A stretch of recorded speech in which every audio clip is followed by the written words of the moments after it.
Welcome everybody to Jefferson, Georgia. Site of tonight's AA playoff game between the Fitzgerald Purple Hurricanes and the Jefferson Dragons. I'm Buster Crumpton for GHSA TV Play on Sports, and we're going to try to bring you this playoff game live and to give you a little feedback and background on what's going on for this playoff game in particular. The folks from Fitzgerald, which we've been told is about maybe 20 miles east of I-75 and maybe about 25 minutes north of Tifton, they decided to close school today so they can make the trip up here, and they're coming up here about 1,000 strong. We see about 4 to 5 school buses. Rumor has it there may be a tour bus or two over here on the eastern end zone, but Fitzgerald came up here in big numbers. Big game for these guys. Jefferson coming in here ranked number 4. Fitzgerald, I believe, is ranked number 7 in the state. I'm sorry, I got that backwards. Fitzgerald's ranked number 4 and Jefferson's ranked number 7. Fitzgerald, the number 2 seed from Region 1 AA. Jefferson, the number 1 seed from Region 8 AA. We're expecting just a slobber knocker of a game. We're expecting two contrasting styles of football. Fitzgerald likes to line it up and smash you in the mouth. They just want to run the ball. They've thrown a total of 50 passes all season long. Jefferson has a lot of weapons and a lot of playmakers. They like to run a spread type offense and get the ball out in space. We've got a lot going on up here, and we're on top of the press box here at Jefferson Memorial Stadium, and we're parked right beside the PA speakers. So you're going to hear that noise after every big play. You're going to hear it after every big score and tackle. But right now we're trying to show you some of the sights and sounds of the Jefferson student body who's here big time, strong and vocal. Well, the Jefferson band's also out on the field. The Fitzgerald cheerleaders are over in the western end zone, and to put it very mildly, they look like they're at the North Pole. They are bundled up. They look very Christmassy with their scarves and their heavy winter garb on, which I'm sure down there in South Georgia they're not used to some of these cooler temperatures. The field's in excellent shape. Jefferson's done a beautiful job preparing for this game, and we hope to bring you a great third-round matchup here in the AA playoffs of Georgia high school football. If you're watching down there in Fitzgerald, if you're up here in Jefferson, if you're anywhere in the state and you know somebody, former alumni, former friends, or even current friends, tell them to tune us in right now and Play on Sports to watch this great high school football playoff game. We're going to give you some stats we picked up courtesy of the Georgia High School Football Daily. Some things that you might want to know. Fitzgerald, as I told you before, they've only attempted 50 passes this season, but when it comes to the ground game, that's what they do. They've racked up 3,795 yards this game, averaging 316 yards per game. And they're doing that without any running back having over 1,000 yards. They spread the ball around. Quarterback Romarius Golden, 898 yards. Fullback Ron Swain, 822 yards on the season. And those will be the main 1-2 punch guys for the Purple Hurricanes. Larry Stewart, 595 yards. He had a lot of carries last week against Vidalia, rushing for 138 yards.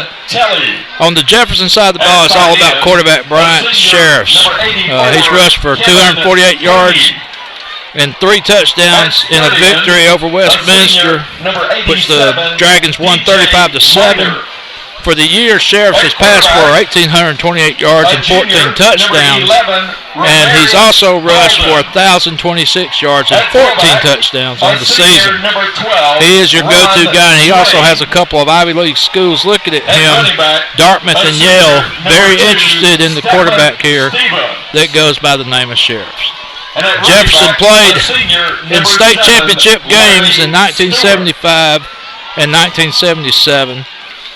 They lost both of those games. Fitzgerald made the quarterfinals for the 5th consecutive season last year and last made the semifinals in 2006. Fans are still coming in here at Memorial Stadium. The home side over here for the Jefferson Dragons starting to fill up. It's starting to get to where the only seats available over here on the bank on the west side and up on the top of that perch over there. Across the way on the visitor side, the Fitzgerald folks, they say there's 30 rows over there, and they say it'll hold 1,000 people. Well, just by looking and trying to do a little bit of math, I'd say they probably space for maybe another 150, 200 people, and those bleachers will be full.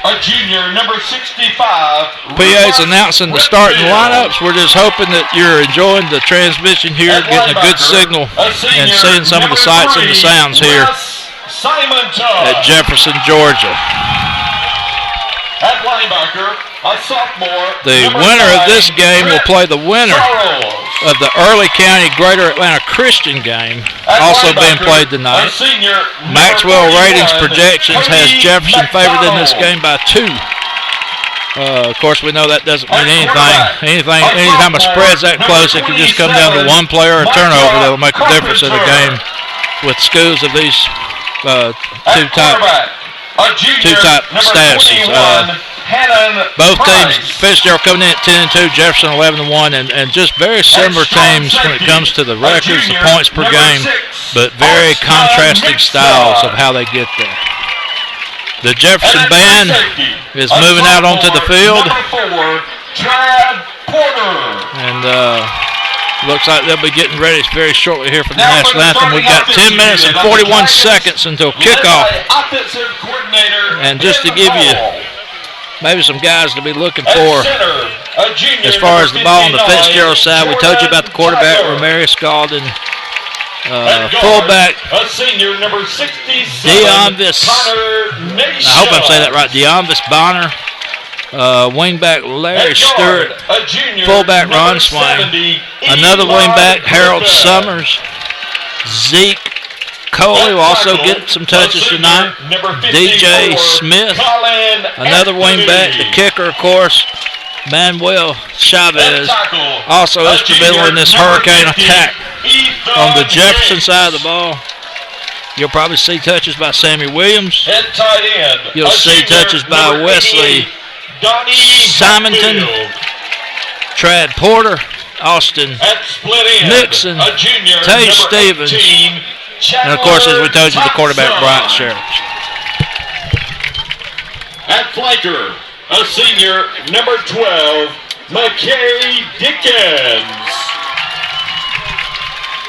At quarterback, a senior, number 15, Bryant Sheriffs. At fullback, a junior, number 30, Tristan Jackson. So with 9 minutes and 11 seconds before kickoff, we're going to let you listen to the PA and holler out some of these starters that's going to be playing here tonight. We'll try to pass along scores to you as well as the night goes on. We'll be checking in around the state on the web and update you with anything news-wise we get our way. And it won't matter what class, AA, AAA, 4A, 5A, 6A, we get the scores, we'll pass them to you. Always been a tradition here at Play on Sports.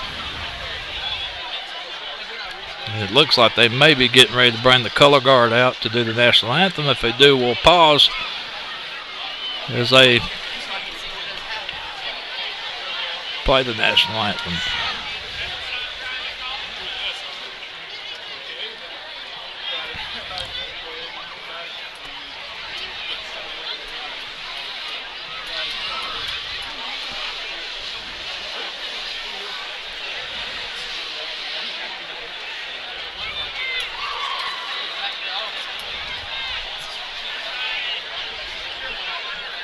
Tonight we'd like to recognize members of the team that brought home the Air Force Junior ROT Southeast Regional Drill Team Championship. Let's hear it for these Junior ROTC cadets as they take the field tonight. And now, to honor our great nation, our many veterans, and the men and women who are keeping our nation safe at home and abroad, would you please rise and kindly remove your hats for the playing of our national anthem by the Jefferson High School Marching Dragon Band. Tonight, the colors are being presented by members of the JHS Air Force Junior ROTC Dragon Group. Members of tonight's team are Cadet Dominique Stanziel, Cadet Drew Ivy, Cadet Ethan Mogan, and commanded by Cadet Brandon Davis.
National Anthem presented to you tonight by the color guard of the Junior ROTC for Jefferson High School and, of course, the Jefferson High School Dragon Marching Band.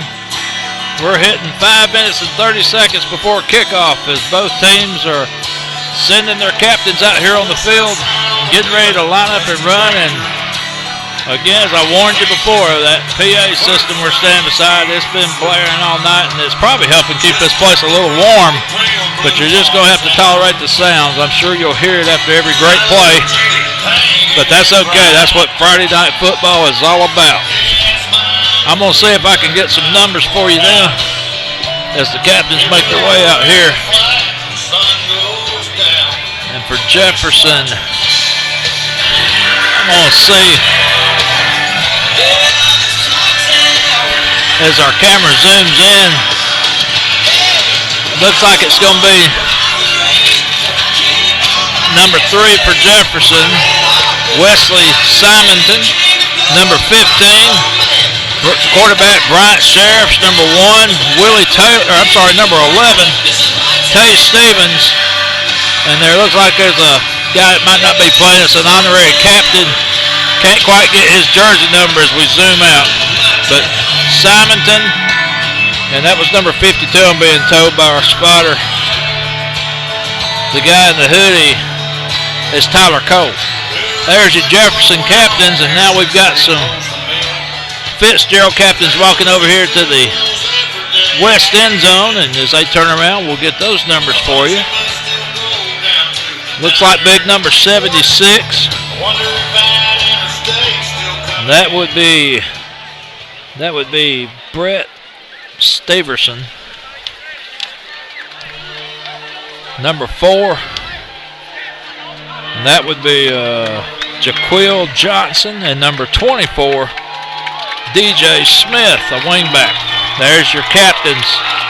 Fitzgerald Hurricanes, all in white. They have a very, very much Texas Christian flavor about them in the purple and white, but they also have that Alabama look to them, the traditional 2 stripes down the pants, block numbers, and the solid helmets.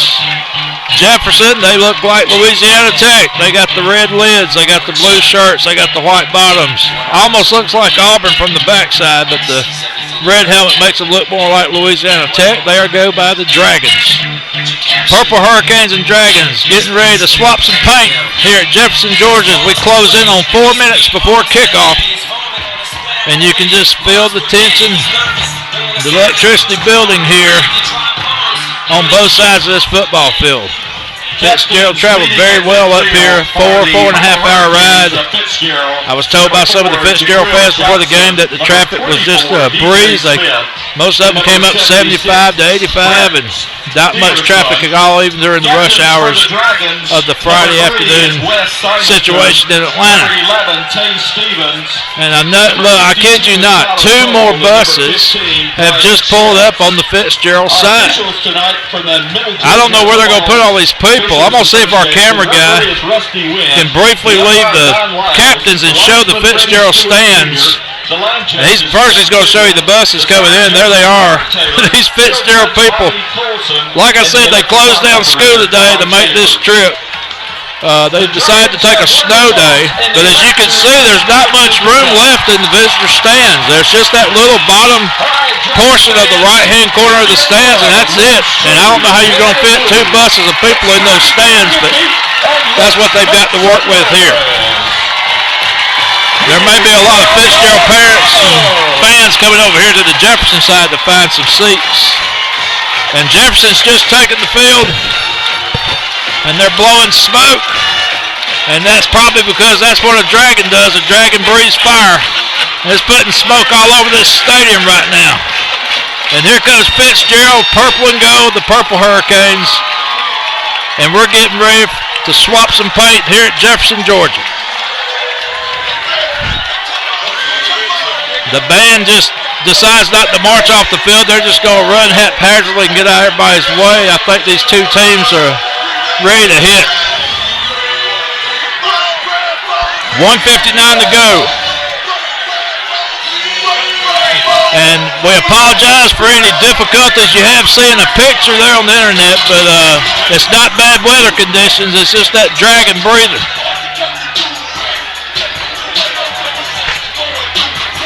And by the way, in case you're wondering, dragon smoke smells like peppermint or spearmint or something. Hey, Coach.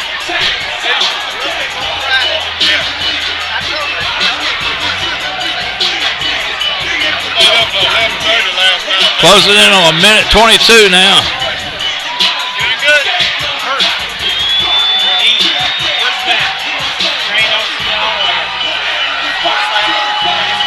Again, Fitzgerald coming in ranked number 4 in the state with a 10-2 record. Jefferson at number 7 with 11-1, trying for their first 12-win season ever.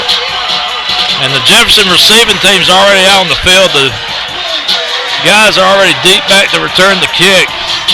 Back there deep's number 2 for Jefferson. That's Sammy Williams, number 22 for the Dragons. That's Isaiah Blake. Fitzgerald comes out to tee it up.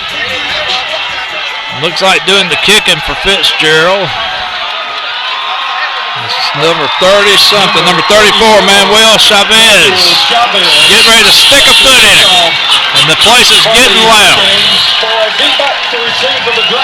Jefferson and Fitzgerald both holding their helmets high in the air. That's been a big tradition for most teams before the game and, of course, at the 4th quarter. Chavez gets the signal from the referee, and we're about to kick her off. AA GHSA state playoff action. They do a little pitch kick being called for a fair catch by number 50. A great play on the Jefferson receiving team. Number 50, Ethan Hicks on the catch. So Jefferson will be in business 1st and 10 as the ball is going to be spotted on the Jefferson 43.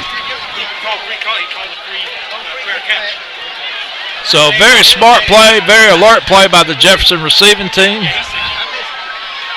And Jefferson will get their first possession with very, very good field position. Again, Jefferson, blue tops, white bottoms, Fitzgerald all in white. They give off to the first man through. And he picks up 3 or 4 yards off right guard. Tristan Jackson on the carry for the Dragons. Gain of 4 yards on the play. They're saying Tristan Jackson was on the carry. Second down. 2nd and 6. Dragons as they approach midfield. Sheriff's in the shotgun. He's got trips to the right side. He gives a little trap draw play to Jackson.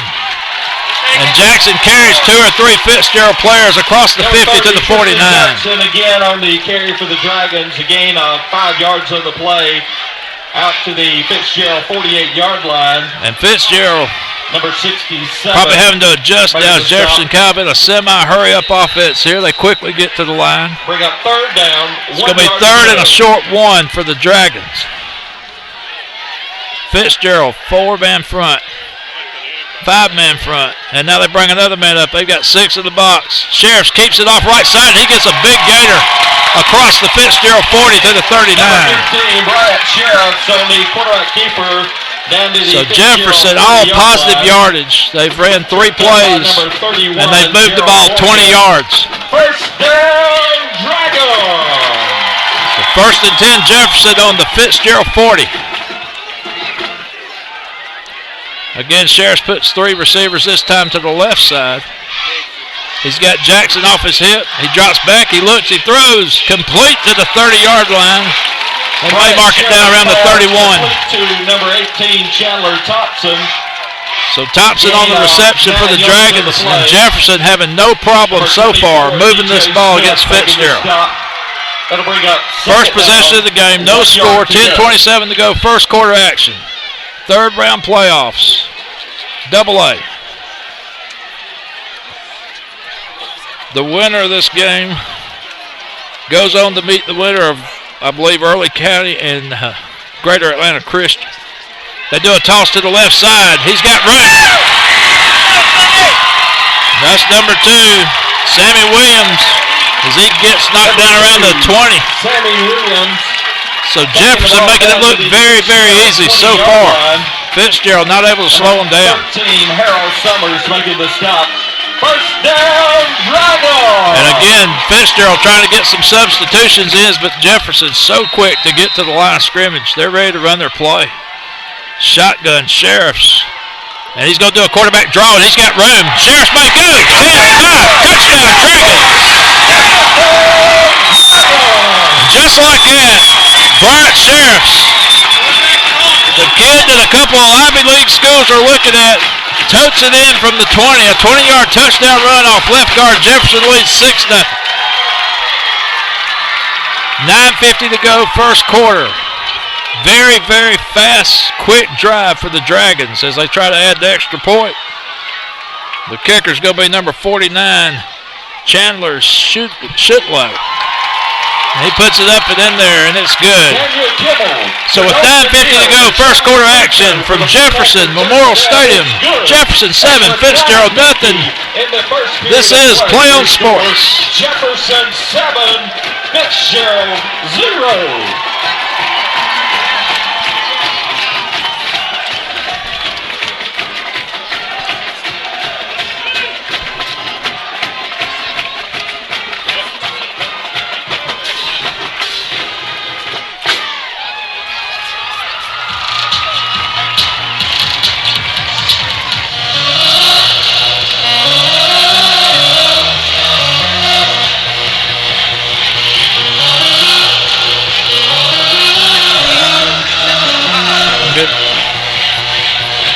So number 49 for the Dragons, Chandler, and I'm going to say Shuto will be kicking from the 40. Deep to receive for Fitzgerald, number 17, Zeke Coley. And it looks like maybe that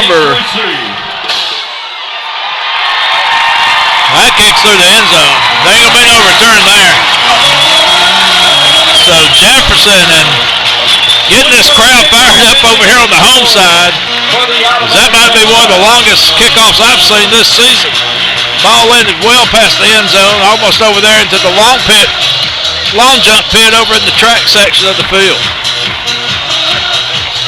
So here comes Fitzgerald. They like to smash you in the mouth. They don't like to throw. They just like to run. Fitzgerald put the ball in play. We're going to see what kind of attack they try to put on this Jefferson defense. Quarterback, Ramorius Galden. And he is stuffed around left end as he handed to Ron Swain around left side. Number 2, Stepman Stevens on the carry for Fitzgerald. Maybe a gain of a yard. Hannon Price of the Dragons. Let's look at the spot. They didn't give him anything. No gain. 2nd and 10. Second down, 10 yards to go. So again, it's Gaulden at quarterback, Swain at fullback. And this time they line up kind of like in a, almost like a veer type offense. Just a real closed backfield, tight line. They put number 2 in motion. And they give to Swain again, but there's a flag on the play. Maybe illegal motion, I'm guessing. Now they're going to call offsides on the Dragons. So a Jefferson man was across that invisible plane there. And in high school football, if you line up offsides, it's just an automatic 5. Takes the ball out to the 25-yard line. Unlike college and pro, you can jump back, but in high school, once you break that plane, that's it. And they'll blow it dead. So it's going to be 2nd and 5 Fitzgerald. They get a gift from the Dragons. Well, it does. 2nd and 5, Purple Hurricane. They look like Alabama, but they look like they're in purple. Big guys from South Georgia. Man in motion over here to the near side, and they pitch. And he's got a little bit of room, but the Jefferson man cracks him around the 30, but he may have gotten enough for the first down. That was number 2 on the carry.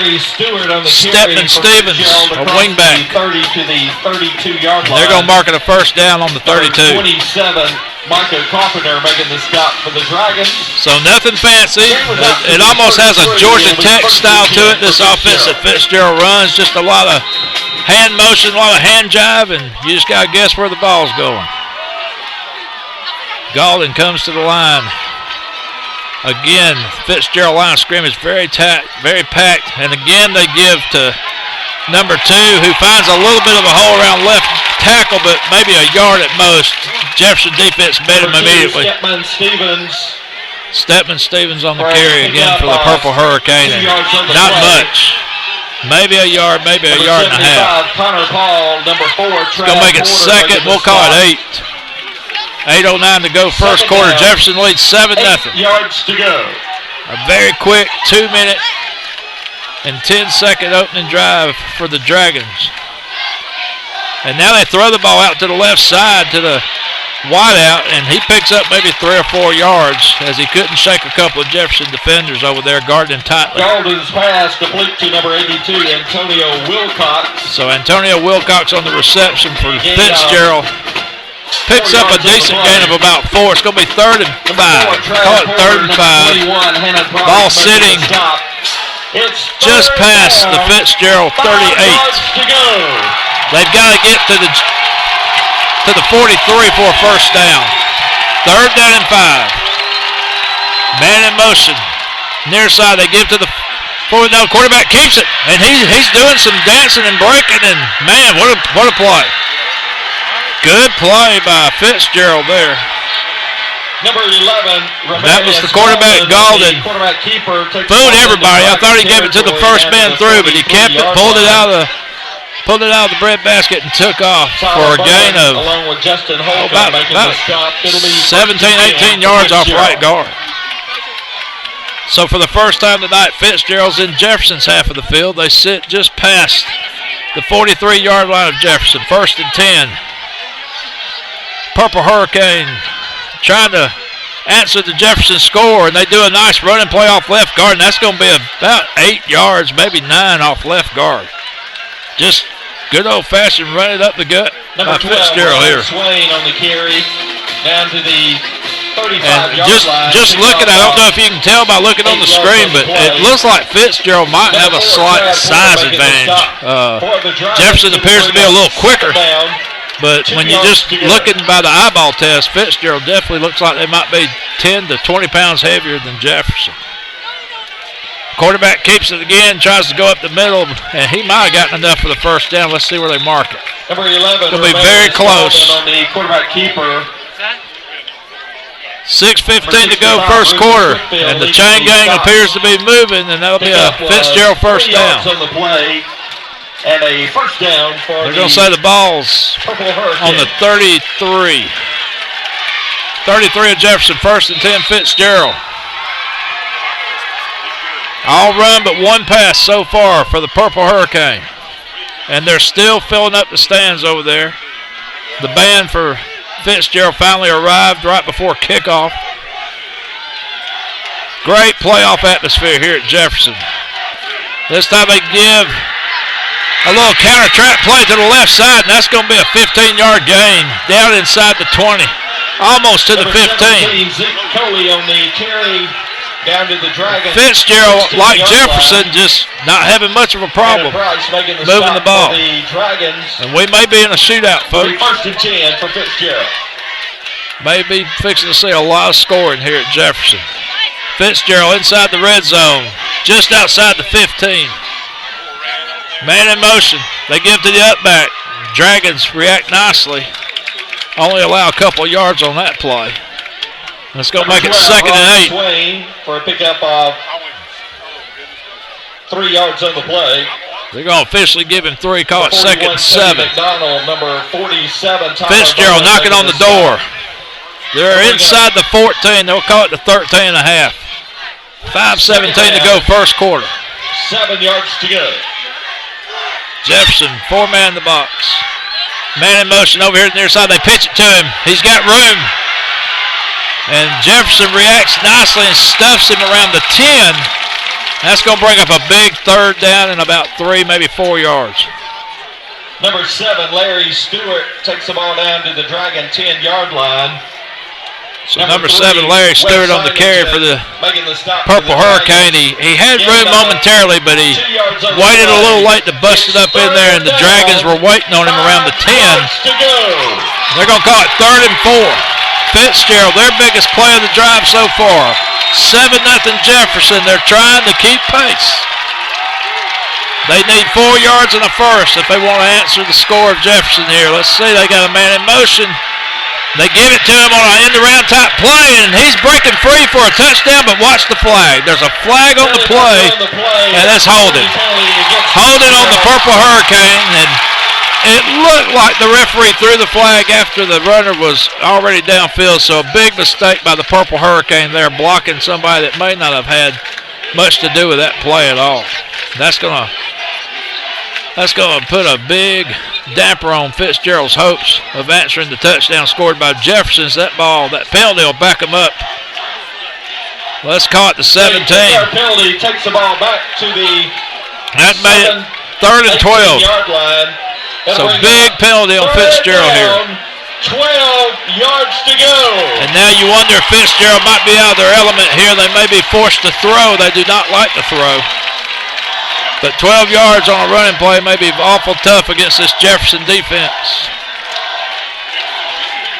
Fitzgerald up to the line. Galding under center. Twin receivers to the right side. Man in motion to the left. And they do a little reverse. And the guy's got room, but a Jefferson player hits him around the 10. He had one man to beat, but Jefferson reacted greatly on the end-around play. And it's going to bring up a 4th. Let's call it 4th and 2 for the Purple Hurricane. And I don't know if they're going to go for this. Galding's still on the field like they may be going for this. And this is what playoff football is all about. You don't play for 3s, you play for 7s. And Fitzgerald may be letting Jefferson know right away that we got the score to keep up with you. Let's see. Will they try to draw him off? Will they run a play? Galding up under center. Big play. 4th and 2 here for Fitzgerald. Man in motion, and there's movement on the line. I believe the Fitzgerald right side of the line. 2 guys moved early. And now you'll be forced to kick a field goal, I would think. So illegal procedure on Fitzgerald. Fitzgerald, a 5-yard penalty. That's going to back him up probably to the 12. They're going to mark it around the 13-yard line. And I still don't see a kicker for Fitzgerald. So 4th and 8. Galding comes to the line. He's got one wide out. Man in motion again. Oh, they almost had Jefferson offsides. Jefferson gets back, and maybe that's they're going to call time right there. So they were trying to draw the Dragons offsides, but to no avail. So now you may see the kicker for Fitzgerald, but just hold on. We won't know till they line back up. So far, no sign of a kicker coming on the field. The kicker for Fitzgerald's number 34, Manuel Chavez. And I'm trying to see if I see a number 34 on the field for Fitzgerald. So far, both offenses appear sharp. Usually takes defenses a couple of series to get offenses figured out. So even though you may see a lot of scoring right here in the first quarter, you might see some of that slow down midway through the second, and especially in the third after halftime adjustments are made. But right now, both offenses showing they can move the ball. Fitzgerald's done all theirs on the ground. They had one pass, and Chavez is on the field to attempt a field goal here. We'll call it a 30-yard field goal. 7-0 Jefferson. Manuel Chavez. Chavez. Kick is up, reaching. The kick is good. So a 30-yard field goal by Chavez cuts the Jefferson lead to 4. Jefferson 7. Fitzgerald 3. 4:02 to go first quarter. Jefferson 7.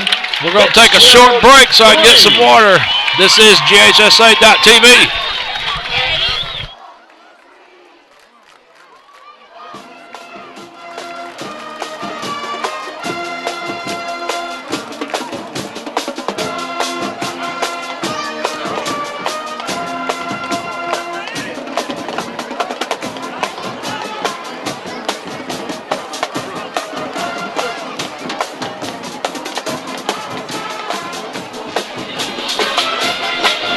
.402 to go first quarter action. Jefferson leads Fitzgerald 7-3. Both offenses moving the ball at will so far on both of these defenses. Set to kick off. Back to receive for Jefferson, number 22, Isaiah Blake. Number 2 is Sammy Williams. Chavez, this time another little pooch kick, but a little bit deeper. And again, Jefferson, great special teams as they call for the fair catch. Number 88, Donnie Hatfield calls for. Donnie Hatfield, number 88 for the Dragons. Doing a great job on special teams there for the Dragons, and this time they'll start 34-yard line. Their offensive possession on the 33-yard line. They scored in 2 minutes and 10 seconds to open the game. Let's see how fast they score here. Sheriffs quickly up to the line. 3 wideouts to the right side. 2 wide receivers and a slot man. 1 receiver over here to the near side. They give to the up back who dances, spins, gets away from a couple of tacklers, and this is going to be good for a 7-yard gain. Tristan takes the ball out to the Jackson 40-yard line. Number 13, on the carry. Harold Summers making the stop after a gain of 7 on the play. So it's going to be 2nd and 3 Dragons. Again, showing no problems moving the ball whatsoever. Sheriffs throws to his right side, complete to the tight end. And he knocks a Fitzgerald player over on the 50. That's number 88. To number 88, Donnie Hatfield. Donnie Hatfield on the reception for the Dragons. And just like that again, Jefferson inside Fitzgerald territory. Ball sitting just outside the 48. 3:31 to go first quarter. Sheriff's under center this time. He's got 2 in the backfield. Now he changes to an I formation. They go right side toss. That's number 2, Sammy Williams. Just a beautiful play for about 7 more yards out right side. And then there's going to be a flag on the play. Penalty marker on the play. Indication is holding. And that's going to be a holding, and that'll back them up 10. About the only thing Jefferson has done wrong tonight. Great play going to be wiped out on the holding call, and that's going to put the ball probably back close to the 40. Nope, they're going all the way back to the 38. From the spot on the foul, takes the ball back to the 39-yard line. So it'll be 1st and 20 Dragons. And again, Dragons ready to run a play. They're already up on the line. 7-3 our score. Jefferson leads. Sheriff's in the shotgun. We got guys moving and going downfield, and nobody snapped the ball, and that'll be a procedure. So after a beautiful opening drive, Jefferson against the Dragons, shooting themselves in the foot here on this second drive. Takes the ball back to the 34-yard line. 7-3 our score, Jefferson going backwards. Ball's resting just on the 34-yard line of Jefferson. 1st and 25. Sheriff's man in motion. He's going to do a quarterback keeper. Thought about pitching, but kept it, pulls it down, and he gets out to the 43. So a nice little chunk of the yardage back. Number 15, probably a gain of about 10 yards. Keeper out to the 42-yard line. It's going to be second, and they're going to say 19 on the scoreboard. So we got second down, 19 yards to go. 3 receivers to the right side. Sheriff's again in shotgun. He's looking downfield. Cox throws incomplete. He had a man open, number 12. That's McKay Dickens. But he dropped the ball on the 45. Intended for number 12, McKay Dickens. 2:33 to go, first quarter. And Jefferson has a big third down, 19 conversion to make here if they want to keep this drive alive. We've had no punts in the game. Had a very quick score by Jefferson to open the game, and Fitzgerald came flying back down the field but stalled out around the 10 and kicked a field goal. We're at 7-3. Sheriff's, he's going to look, and he gets pursued by some Fitzgerald players, but he finds a man complete to the 50, to the 40, to the 30. And that is number 30 for Jefferson, Tristan Jackson, on a very nice run after the catch. So a lot of yardage after a catch on that play, and Jefferson gets this crowd fired up, and they're right back down deep in Fitzgerald territory. They're on the 23. 2:19 to go first quarter, and there's going to be a time on the field. Timeout Jefferson. That play by Jackson went from the 43 down to the Fitzgerald 23, and I'm trying to do the math. 27 and let's call it 7. I believe it was a 34-yard pass play for Jefferson. Sheriff's to Jackson. And now Jefferson with a golden opportunity to put some more points on the scoreboard here and make it a 2-score ball game. Again, Fitzgerald traveled very well to have come from as far away as they have come. They're about 25 miles north of Tifton, just on the east side of 75, I-75. About a 4.5-mile journey, and they, like I said again, they traveled very well. Jefferson, again, as always, great hosts. They have a very big home crowd here, and they have been very top-notch in their service and their accommodations here in the press box here at Memorial Stadium. Again, if you're just tuning in, Fitzgerald all in white. They look like Texas Christian. Jefferson, blue tops, white bottoms, red helmets. They have a Louisiana Tech flavor about them. 7-3 our score.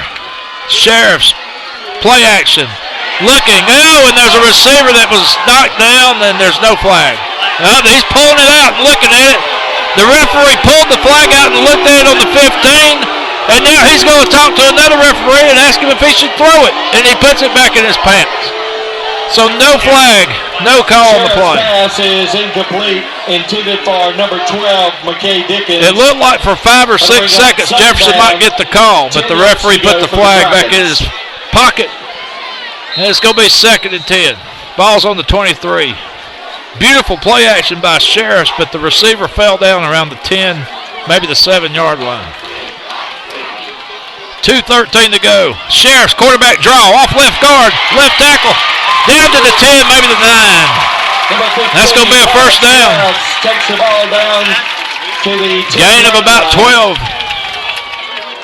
First down, Dragons. So most of the offense tonight for Jefferson has been Jackson and Sheriffs has done a lot of it on quarterback keepers. 7-3 our score. We're fixing to hit the 2-minute mark here in the first quarter. I formation. They give to Jackson. Jackson falls forward for about 3 yards, maybe down to the 6. Number 30, Tristan Jackson, takes the ball down inside the 6-yard line for a pickup of 4 yards. And again, I think Fitzgerald just having a problem getting used to this fast-paced offense. Jefferson very fast to the line.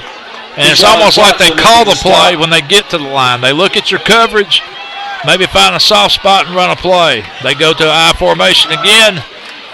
Sheriffs keeps it, follows Jackson around right guard, but he's met by 3 or 4 white jerseys and driven back past the 5. Sheriffs on the quarterback keeper for a pickup of 2 yards down to the 4-yard line. That's going to make it 3rd and goal from the 4. And for the first time tonight, you're starting to see some Fitzgerald players with some hands on some hips. And I don't know if that's due to the fast-paced offense, but getting up a little bit slower now after some of these tackles. Fitzgerald looking a little bit tired on that interior line. They've been out there a long time. 53, 52 seconds. Sheriff shotgun. Drops back, looks, points, throws. Touchdown. Completion to number 88, Hatfield, for the touchdown. And Jefferson leads 13-3.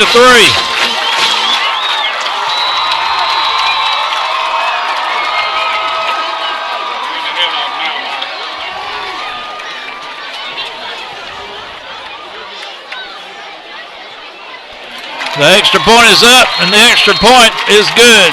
So with 45 seconds to go, first quarter, Jefferson 14, Fitzgerald 3. We're going to take a quick timeout. This is GHSA.TV. 45 seconds left in the first period of play. Your score, Jefferson 14, Fitzgerald 3.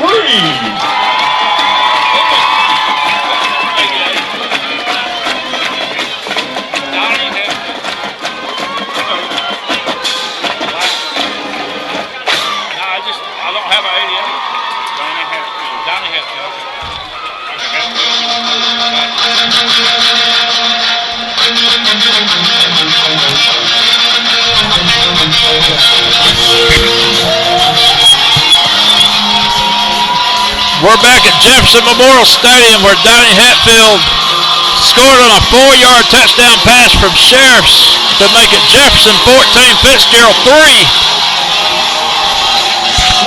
Sets a kickoff for the Dragons. And the Dragons tee it up and stick a foot in it. And it's driven over to the out-of-bounds line. That's going to be a penalty. So Fitzgerald get good field position. I believe the ball's automatically spotted on the 35 on an out-of-bounds kick. Let's see.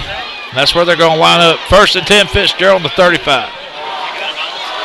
Illegal procedure penalty against the Dragons for a kickout. 14-3 our score. At the 35-yard line. Fitzgerald appeared to have Jefferson stopped after a couple of costly penalties, but a 34-yard pass play from Sheriffs to Jackson got Jefferson down to the 23. They quickly scored on 3 plays after that. 14-3 our score.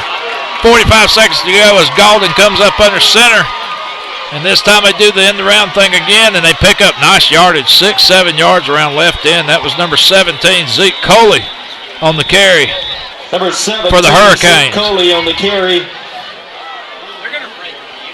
Gain up. So again, both offenses kind of moving the ball at will here. Number 6, Austin Mixon. Number 4, Trad Porter making the stop. It's going to be second and a short 2 for Fitzgerald. 2 yards to go. As we're getting down to the 10-second mark here in the first quarter. 14-3, Jefferson leads. A man in motion again. This time Galden does a quarterback keeper, and he spins his way for about 5-6 yards off left tackle. Number 11, Romarius Galden on the quarterback keeper out to the 48-yard line. So the clock will stop momentarily as they spot the ball and mark the chains, and then your quarter's probably going to run out right here. For the Fitzgerald first down. Ball's just shy of the 49 as the clock expires for the first quarter. Jefferson Dragons leading the Fitzgerald Purple Hurricanes 14-3. We're going to take a quick timeout during this quarter break action. We'll bring you the second quarter live here in just a moment. This is GHSA.TV.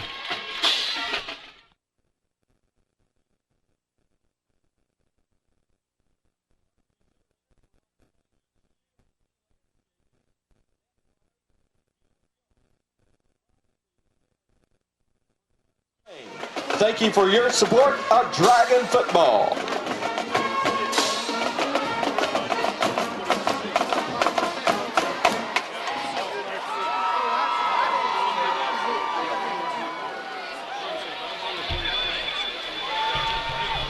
Call them out, Jimmy. About who?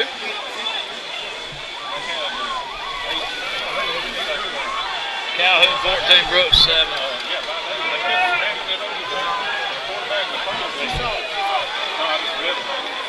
Lamar 13.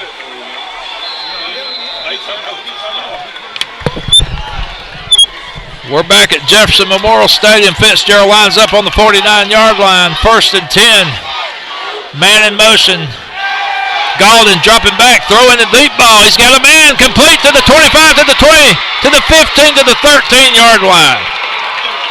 Romarius Golden's pass is complete. Number 84, Kevin Coney. The tight end they've talked so much about this week. Big guy, great hands. Shows them off right there on that play. 1st and 10, Fitzgerald. Hannah Price, number 6. Scores from around the state. Calhoun 17, Brooks 7. That game's in the second quarter. Lamar 13, Lovett 7. That game's also in the second quarter. Man in motion to the right side. Fitzgerald's got some yardage. They may have a touchdown. They do. Nice right toss sweep unless there's a flag. Nope, there's a touchdown. Indications of touchdown. And that's going to make it 14-9. So both offenses just exploding on each other. No defense so far in this game. Jefferson had a little bit of a stand to force Fitzgerald to kick an early field goal, but other than that, it's been a track meet. 14-9, extra point pending. Chavez, the kick is up. The kick is good. So timeout on the field with 11:32 to go. Jefferson 14, Fitzgerald 10. This is GHSA.TV. The second period of play, you scored Jefferson 14, Fitzgerald 10.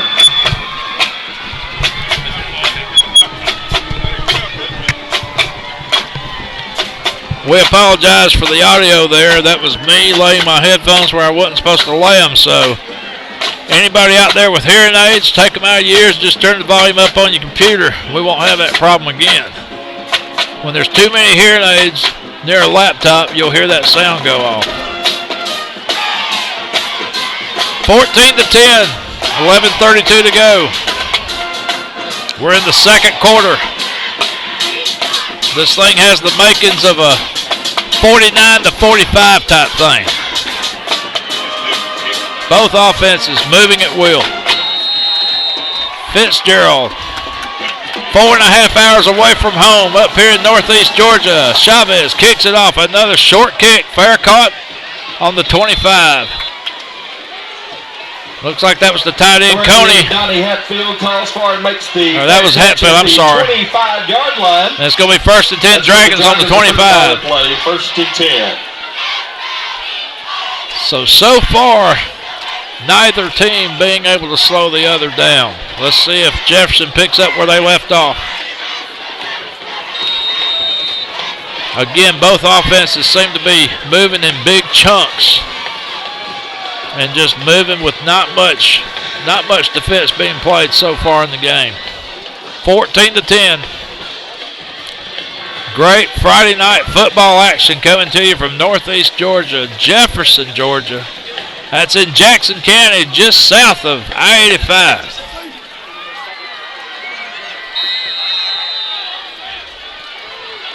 Sheriff, shotgun, looking, throwing, complete to his tight end. And just a big game. Donnie Hatfield. Pass complete to number 88, Donnie Hatfield. And Hatfield having a big night so far here for the Dragons. That play gets out to the 41, first down. Gerald Morgan making the stop. First down. And again, Hatfield on his receptions, there's not been many guys within 5 or 10 yards of him when he makes the reception. They give to Jackson up the middle. He may pick up 2 tough yards off right guard. Number 30, Tristan Jackson on the carry for a pickup of 3 yards. And again, Dragons line up quickly. 14-10 our So we score. got second down, 7 yards to go.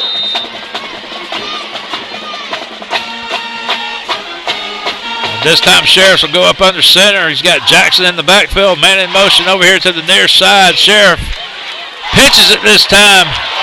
And a beautiful play. Gets down to the Fitzgerald 44-yard line. That was Isaiah Blake on the carry for the Dragons. Fitzgerald 43-yard line. So a little toss sweep, old-fashioned option type play over here to the right side, and it's good for about 18, 19 yards and another Dragon first down. 14-10 our score. Dragons moving at will again. This is their third drive of the night. They put a man in motion to the left side. And this time Sheriff keeps it. And he's going to look for his own hole. He's almost broke it off up the middle, but he gets shoestring tackled around the 29-yard line. But not before he picks up another Dragon first down. 28-yard line. Sheriff's had one man to beat, but that guy got him by his shoestrings. But nevertheless, a Jefferson first down inside the 30. Ball's just outside the 28-yard line. They very quickly run a toss sweep over here to the right side, and a good lick there by the Fitzgerald defender. That was number 17 on the play, Zeke Coley. But not before Jefferson picked up 5-6 yards around right side.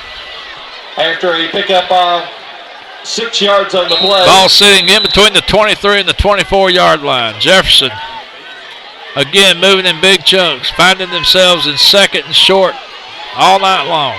2nd and 5 here.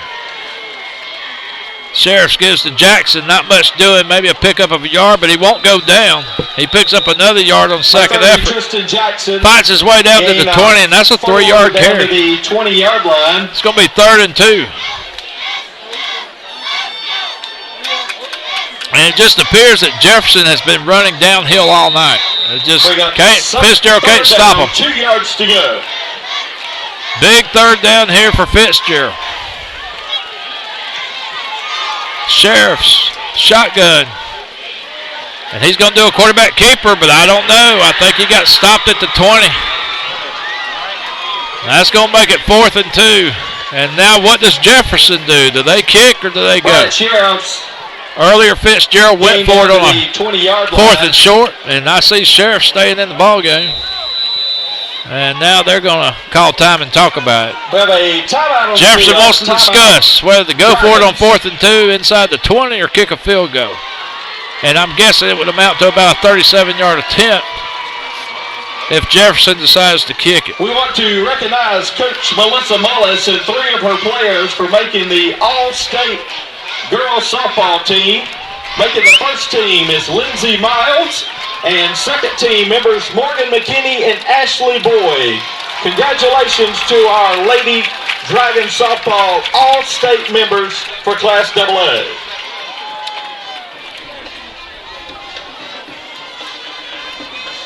Gainesville 15-7.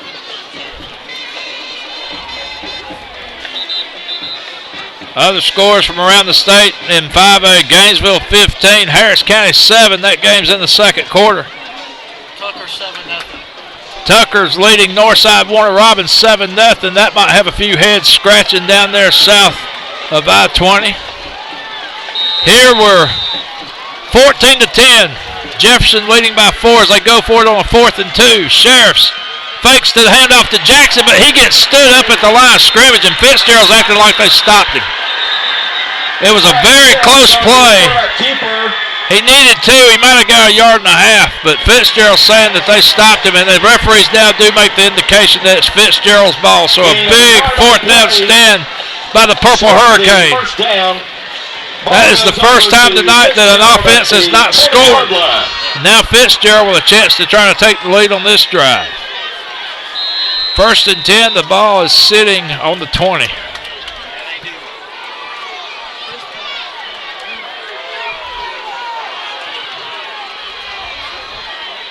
They run a little sweep around right side. Oh, and the guy done a great job of making some blue shirts miss, and he picked up 5-6 yards out to about the 26. Number 7, Larry Stewart, for a pickup of 6 yards on the play. Number 3, Wes Simonton making the stop for the Dragons. So it's going to be second, and let's call it 3. Second down.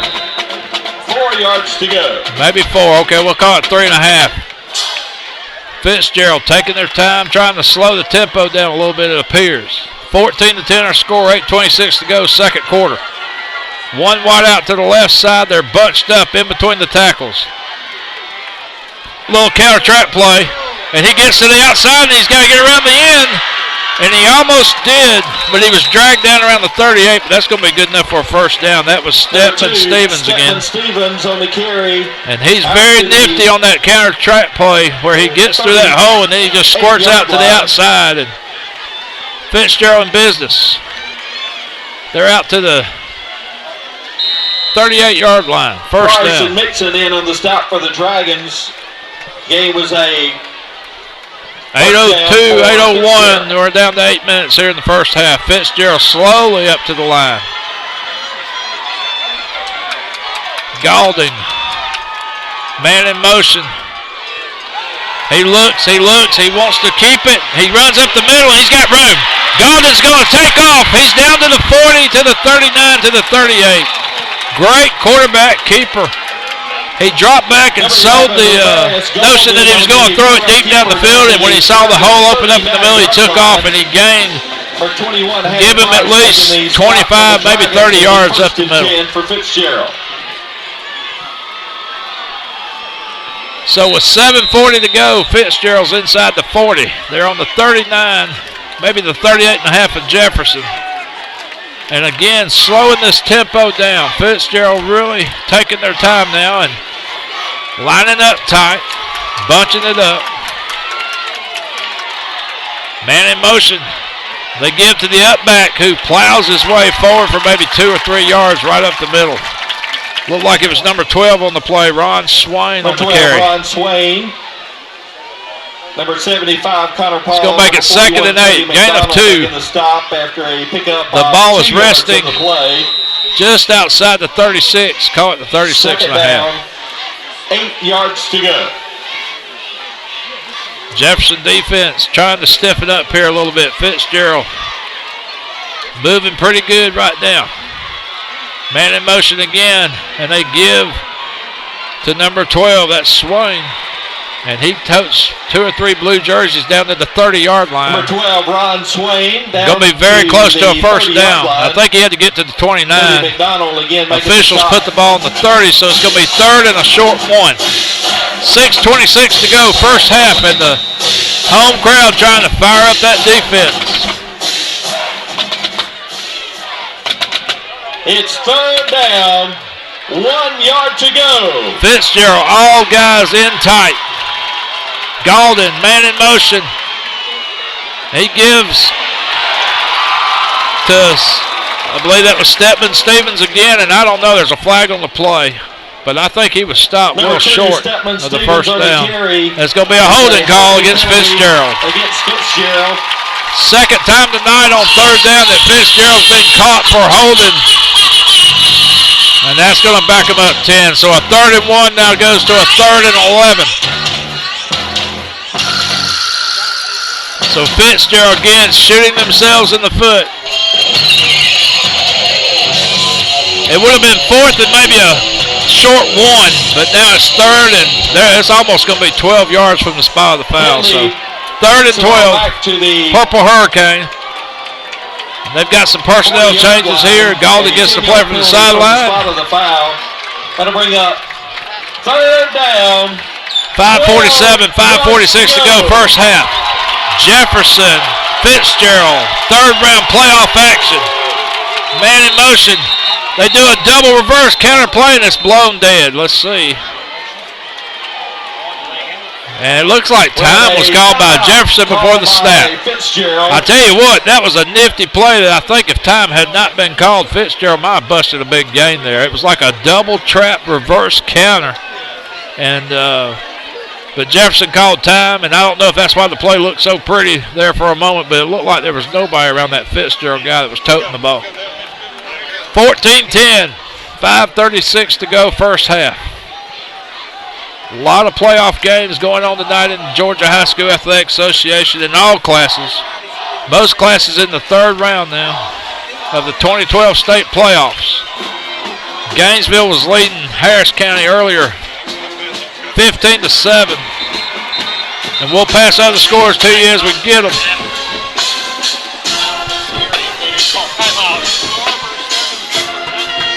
They tell me that Carver Columbus leads Buford 7-0.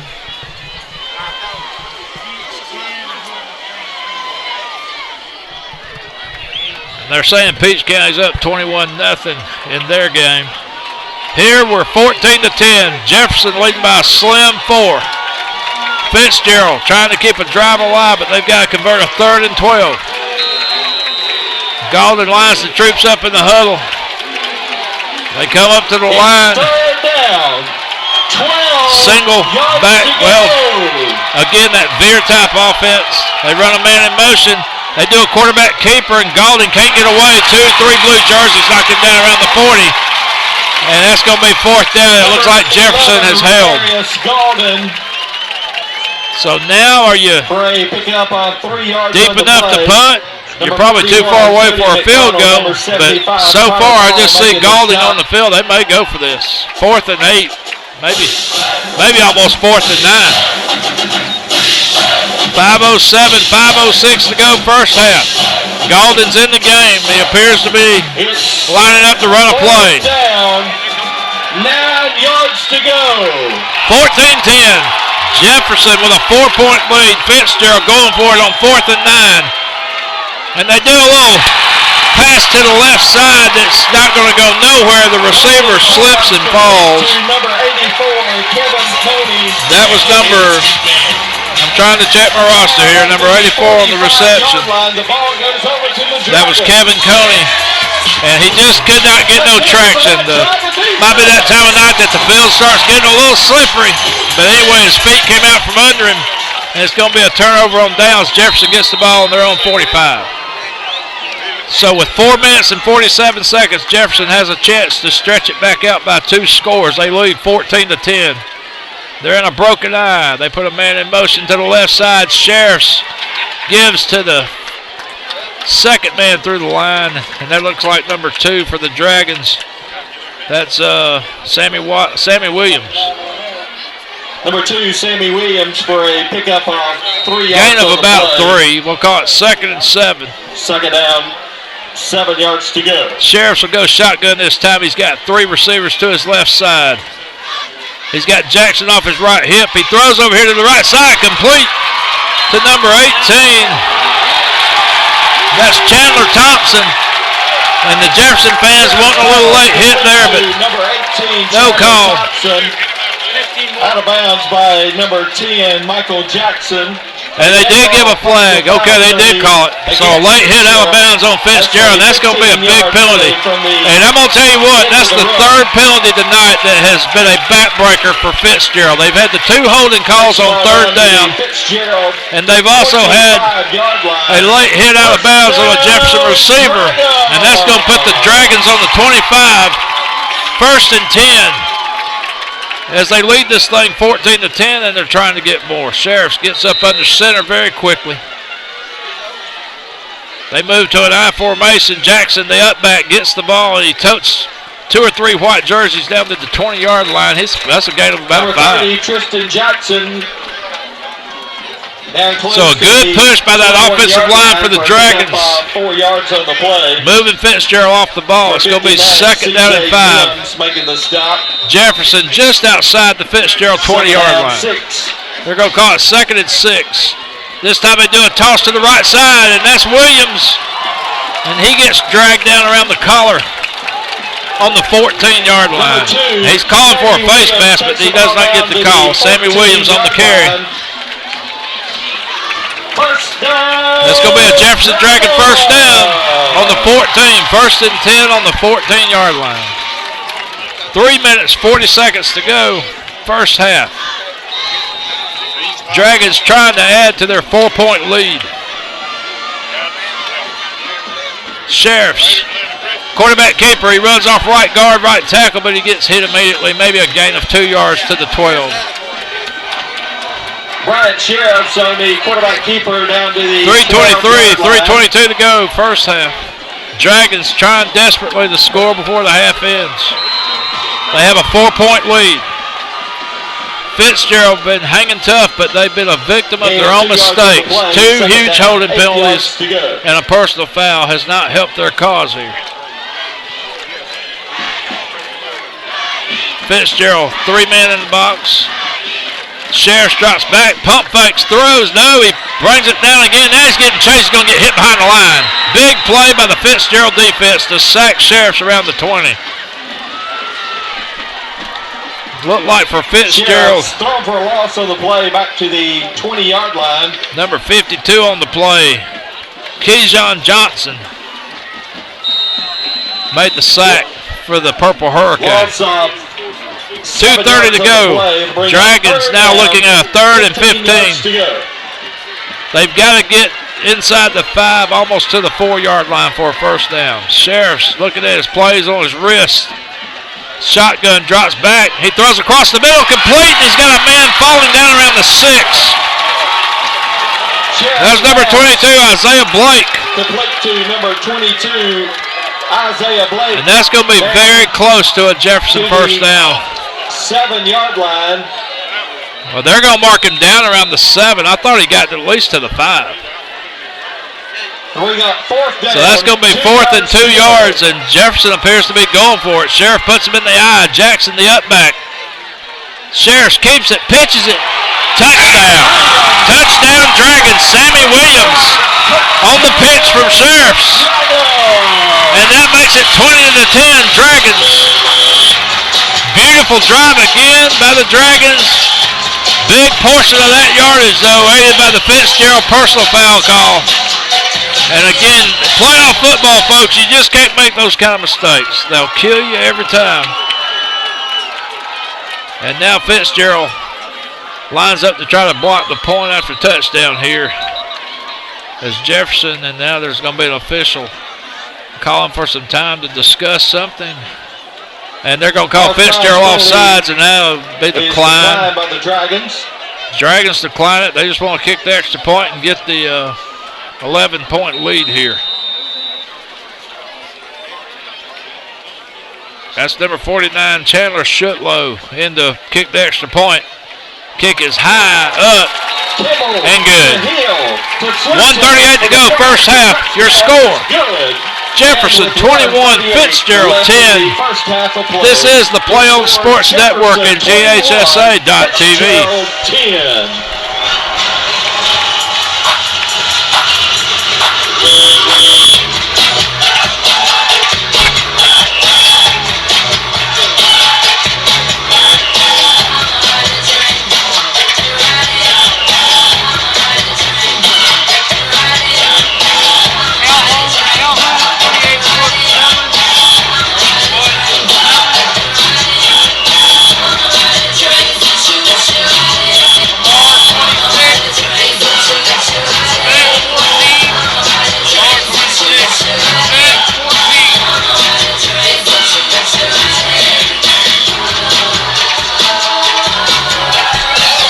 We're getting ready to line it up and kick it off. For the Dragons.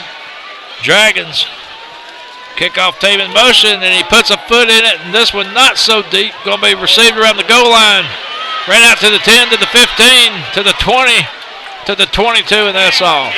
Well, he ain't down yet. He's dragging jerseys to the 25. Nice run back by Fitzgerald. Other scores, Calhoun leads Brooks now 28-7. Lamar over Lovett in the first half, 26-14. As always, we will try to get you all kinds of playoff scores and updates at halftime and read those out to you right before the third quarter kickoff. But right now, the big story in Jefferson, Georgia here at Memorial Stadium, the home team Dragons leading the visiting Hurricane 21-10. The Hurricanes from Fitzgerald, Georgia. Purple Hurricanes. Galding gives to the upback, and that's going to be a nice gain of 7-8 yards up the middle. Ron Swain. Swain on the carry. The ball out to the 32-yard line. It's going to make it second and a short West three. Simonton along The with clock Cody McDonald making in the favor stop. of Jefferson here as we get down to Gain the of 109, 108 mark play. here in the first Second half. down. Clock running. 3 yards to go. Galden quickly brings them up. A little sense of urgency here for the Purple Hurricane. They're going to throw a quick out here to the left side and nothing doing. Jefferson was all over that play as they make the tackle around the 31. Maybe a loss of a yard for Fitzgerald as we get down to the 52nd mark, and there's going to be a time call for equipment issues. The helmet came off of the receiver. For 21, Hannon Price. So it's going to be 3rd and 3. Trent Sauls. 21-10, Dragons lead it. It's Fitzgerald hurries to the line. It's 3rd and 3. They have all, though they only have one timeout left. They do a little right end sweep, and he's got around the end, and he's still running around to the 48, 49-yard line. That's number 7 for Fitzgerald. Larry Stewart on the carry. Run out of bounds at the 48-yard line. That's going to be a quick Fitzgerald first down. They do have one timeout. There's 33 seconds to go in the half. 49-yard line. They got half a football field to go for a Getting score. for the Fitzgerald first down. Any kind of momentum swing for the Purple Hurricane would be huge here. Jefferson's defense trying to turn them back with half a minute left to go in the half. Galden drops back. He was loading up like he was going to throw it, and he's getting chased down. He falls down behind the line. Big loss of maybe 5-6 yards by the quarterback Galden as he lost his footing. And we're down to 20 seconds, and they're going to call time. Fitzgerald is to talk about maybe 1 or 2 more last plays here before the half. We have a timeout. Fitzgerald, their final timeout. Don't go nowhere at halftime. We'll be sure to show you both bands, Fitzgerald's band and Jefferson's band, at the halftime festivities here, so you can listen to some music.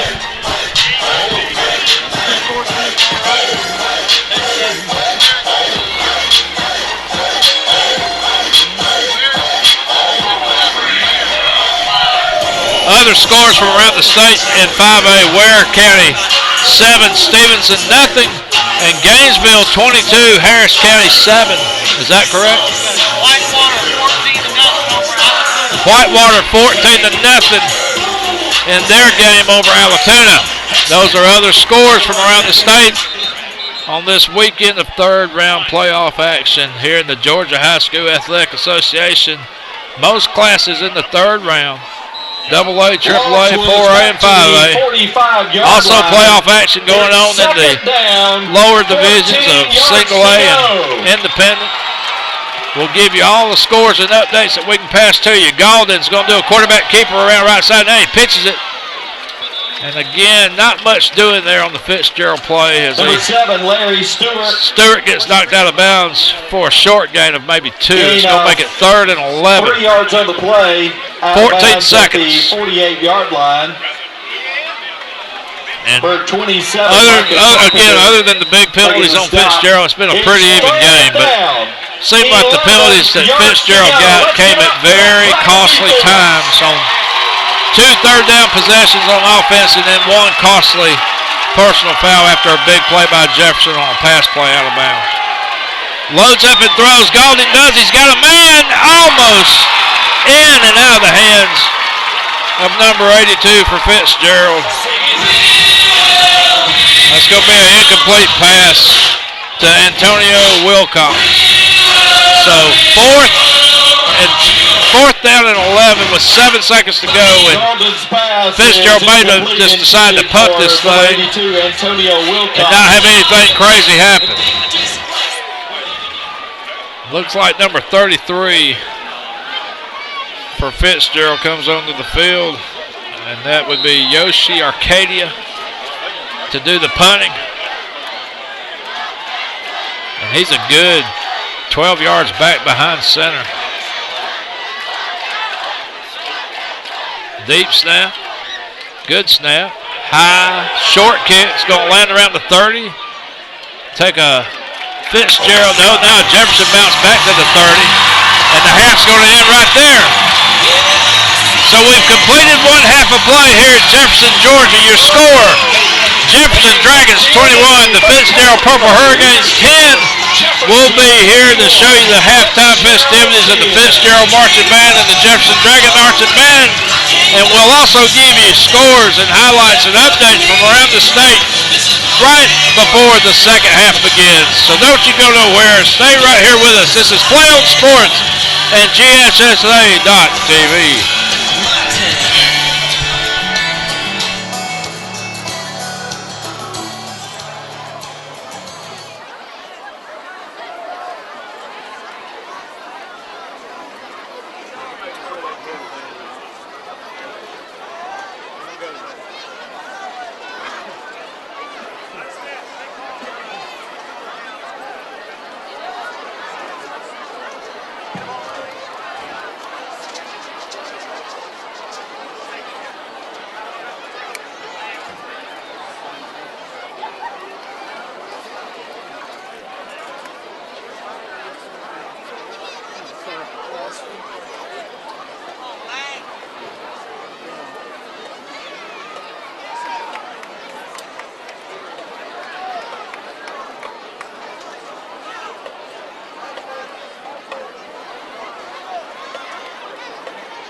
Ladies and gentlemen, the Fitzgerald High School Marching Band.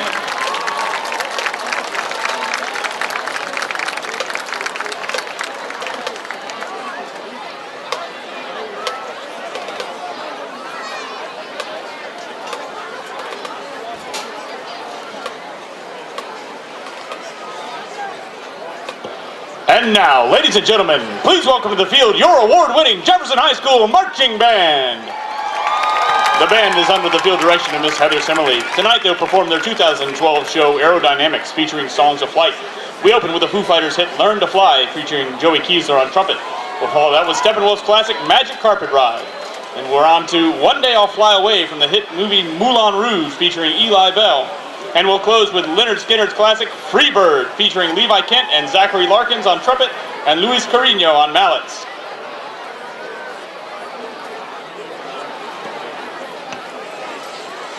Drum major Heather Simmerly, is your band ready?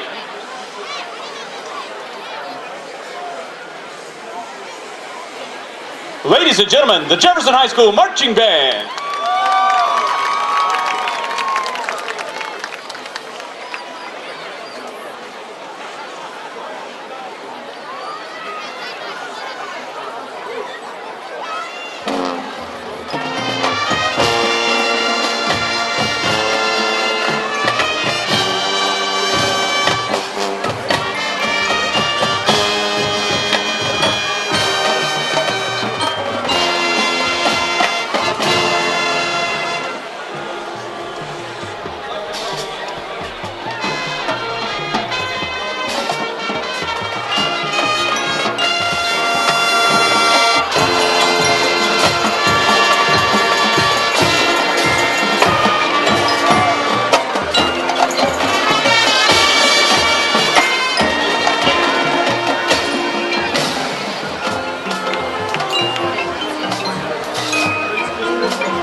Okay, welcome everybody back to Jefferson, Georgia.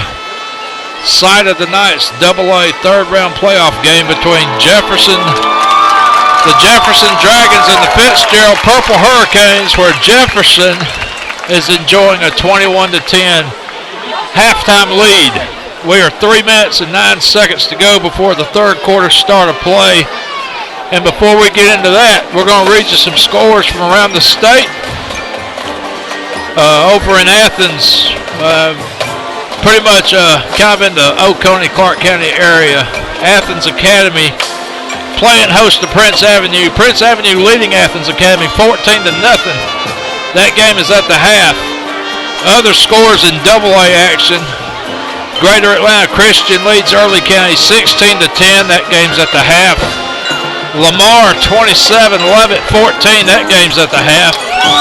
And another halftime score, Calhoun 28, Brooks 7. Those are AA playoff scores. In AAA tonight, halftime scores, North Hall 31, Peach County 10. Carver Columbus 7, Buford 3, and a war. That game's at the half. And then the 4A classification, Monroe area 31, South Effingham nothing. Sandy Creek 17, Burke County 13. Another slugfest in 4A going on tonight. 5A scores, Ware County 7, Stevenson nothing. That's all we've got, a first quarter score. Gainesville, the number 2 seed from Region 8 5A, all over the number 1 seed, Harris County, 43-7. Gainesville leads that on the road at Harris County. Tucker 7, Northside 3.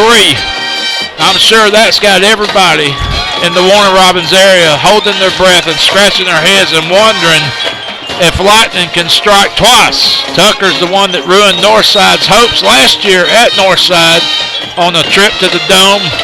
Appears that they are giving the Eagles fits again in their backyard. Ladies and gentlemen, Whitewater 14, Alatoona 0. That's all the scores we have on this third week of playoff action here in the Georgia High School Athletic Association.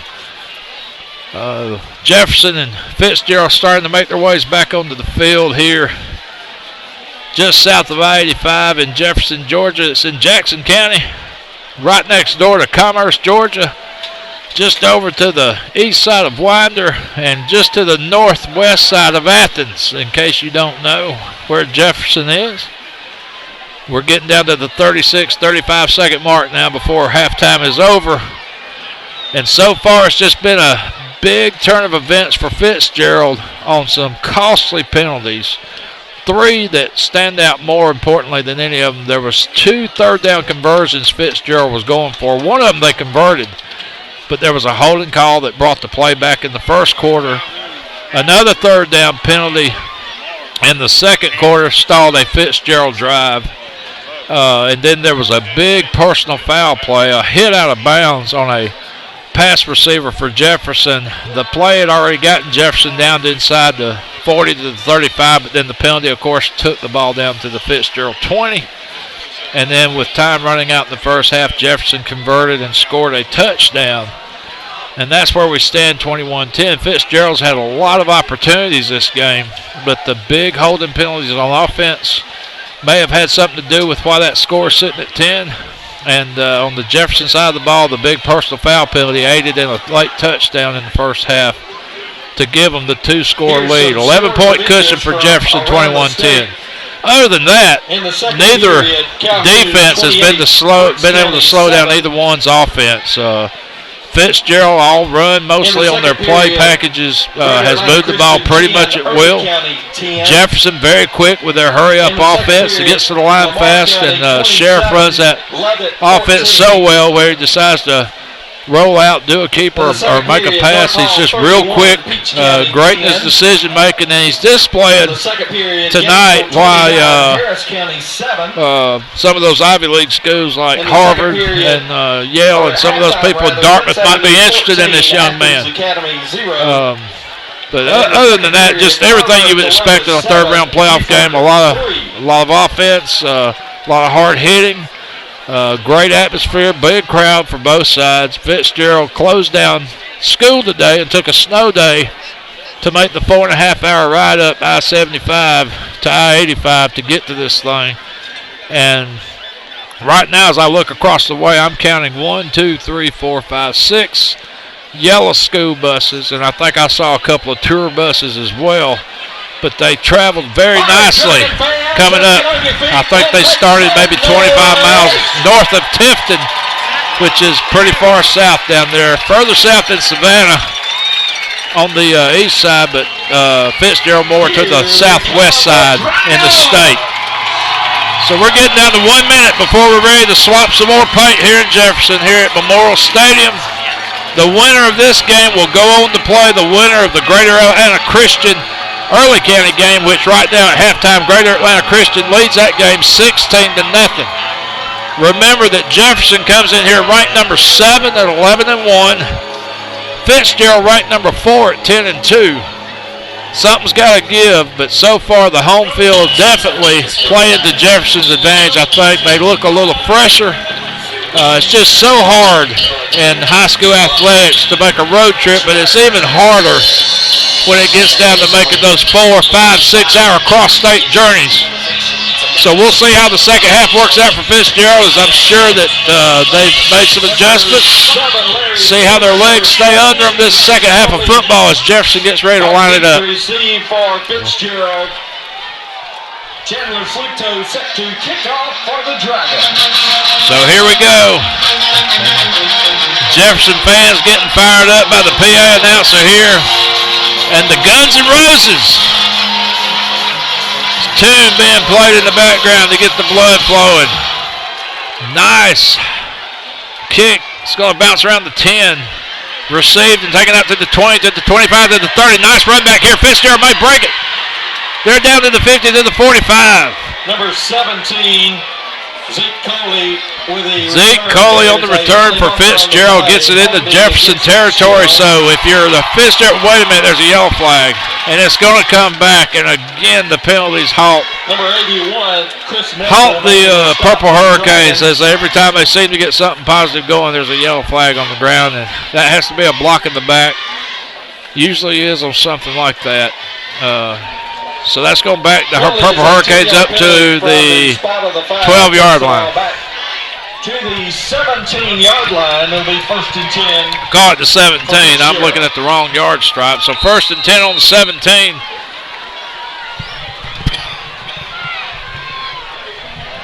Fitzgerald up to the line there in that tight package again. Galding under center. He's got a man in motion to the left side. And they do the trap counter play to the right and pick up maybe 2 or 3 tough yards. Number 7, Larry Stewart. Larry Stewart on the carry for the Fitzgerald Purple Hurricanes, and they're going to give him about 4 yards off right tackle. It's going to be 2nd and 6. Second down. So if you're a Fitzgerald fan, it's very important to establish something here early in the second half to keep yourself in this game. You're already down by 2 scores. You got to try to get something positive here. They run a little quarterback draw with Galding, and he picks up some nice yards, maybe 4 or 5. Number 11, Going to be 3rd and manageable, 3rd and maybe 2 yards for the first. They got to get past the 27 out to about the 28-yard line for a first down. And again, the PA trying to get the crowd going. And the stop for the Dragons. Playing some music loud, getting this Jefferson crowd fired up for their home team. Galding with a man in motion. And it looks like they give it to number 7, who breaks the tackle and gets out to the 40, to the 42, to the 44, to the 46-yard line. That's number 7 for Fitzgerald, Larry Stewart on the end around. And that place worked pretty well for Fitzgerald all night long. It's there when they want it. And it's nothing fancy. It's just a man in motion, and when he gets to the quarterback, they snap the ball and hand it off. Michael Carpenter making the stop. So Fitzgerald gets out a little bit of a hole there, and they're almost at midfield. Early second half, 10:20 to go. Third quarter, we've just started. Galding gives to a man who spins out of another tackle, but not this time. There's going to be 2 blue shirts, a third, a fourth, a fifth blue shirt dragging down, and let's see where they mark the forward progress. Number 12 on the carry for Fitzgerald was Ron Swain. He did not want to go down, but it may have cost him as he just kept kind of getting shoved backwards. And they're going to mark forward progress around the 35, so a loss on the play of about, well, that's about 11 yards. So it's going to be a 2nd and 21. But he actually landed on the 20. So forward progress, a difference of 15 yards there. If you're a Fitzgerald fan, that's a good thing. 2nd, 21. 21 yards to go. Galding again sends a man in motion. They're going to run that into the round to the left side this time. And it's going to be positive yardage, at least 6-7 yards around left side. And now you can really see a lot of popping going on. Jefferson guys really pursuing the ball hard. As number 2, Stepman Stevens was on the carry. Again, like I said, about a 7-yard gain. It's going to make it 3rd and what was 2nd and 21 is now 3rd and 13. 8:51 to go, third quarter. Jefferson leads 21-10. Fitzgerald all in white. Jefferson blue tops, white bottoms, red helmets. Again, they line up tight on the line. Galding rolls right, looks, and now he wants to reverse field and run back over here to the near side, and he's got a little bit of a lane, and he falls across the 50 to the 49, but that's not going to be enough for a first down. That's going to be 4th and about 5. 4th down and 5. Fitzgerald, and mostly when it's been 4th down tonight, Fitzgerald's elected to go for it.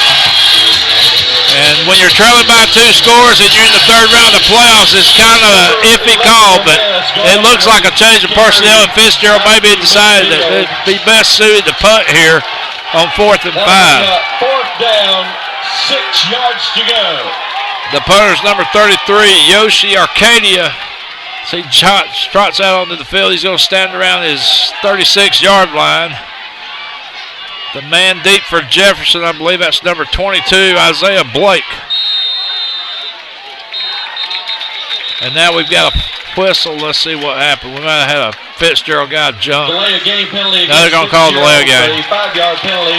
So Fitzgerald back it up some more. Takes the ball back to the 45-yard line. He's going to put the ball on the 45. It'll remain 4th down, but now it's 4th and 11. That'll bring up 4th down, 11 yards to go.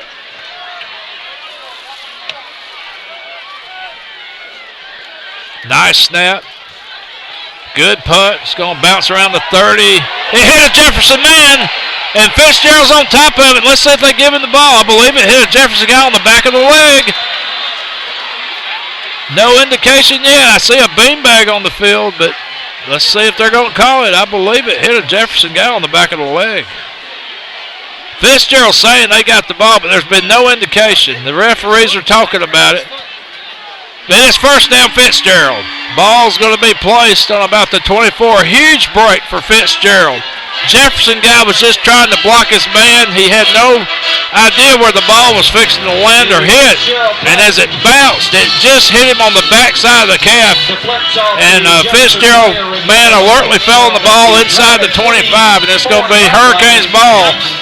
And now the referee's going to move it again from the 24 to the 21. So 1st and 10 Fitzgerald, and there's a big break if you're a Purple Hurricane fan. Galding Man in motion. And he gives to number 7, who has been so nifty tonight, Larry Stewart. Number 7, and he gains a good 5 yards off right guard. 9, Trent Sarles making the stop. No, they're just going to give him 3. Looked like he got a little bit more than that, but from the angle I'm looking at it, it looked more, but only 3. So it's going to be 2nd and 7. 8 yards to go. PA says 2nd and 8. Man in motion again, Galding, that little trap play that's been so successful. That's number 12, Ron Swine on the carry. Number 17, Zeke Coley with the carry. I'm sorry, number 17, not Ron Swine, but Zach Coley. There's so many running backs on this Fitzgerald team, hard to keep up with all of them, but a great game. 3rd and 2. 3rd down. Jefferson defense needs a stop. Ball's inside the 15. I'm sure Fitzgerald's thinking 7 and not 3 here. Galding under center. Man in motion to the near side. Jefferson fans screaming for a procedure. Let's see if they get it. There's a flag on the play. And again, the 3rd down penalties for Fitzgerald. Illegal procedure. A 5-yard penalty. Just can't stress how a 3rd and 2 going to a 3rd and 7 is so much more difficult. But you got to think Fitzgerald's in 2-down territory. I really don't think 3 is going to help him here. It would make it a 1-score game theoretically, but you'd have to have a touchdown and a 2-point conversion. But I think Fitzgerald needs 7 if they want to stay with this Jefferson offense. 21-10. Up, there's a botch snap that is picked up by Galding. He makes what he can as he drives down to the 16, maybe the 15-yard line. Looked like a poor center exchange there between center and quarterback. That's going to make it 4th and 5. Gain of 3 yards on the play. Ball's on the 16-yard line. 4th down 5. Hurricanes trying to keep the drive alive. And as I thought, they would be going for 7 here, not 3. They're going to go for it on 4th and 5. Jefferson fans really making some noise. 5:21 to go, 3rd quarter. They give to the up back. Number 12 bulldozing his way down to the 7-yard line. And that's Ron Swine. And that's a 1st down and plus some. Takes the ball down to the Dragon 8-yard line. It's going to be 1st and goal, Fitzgerald. And they'll have 4 cracks at it to try to get back in this ball game. 21-10. 5:07, 5:06 to go. Galding under center.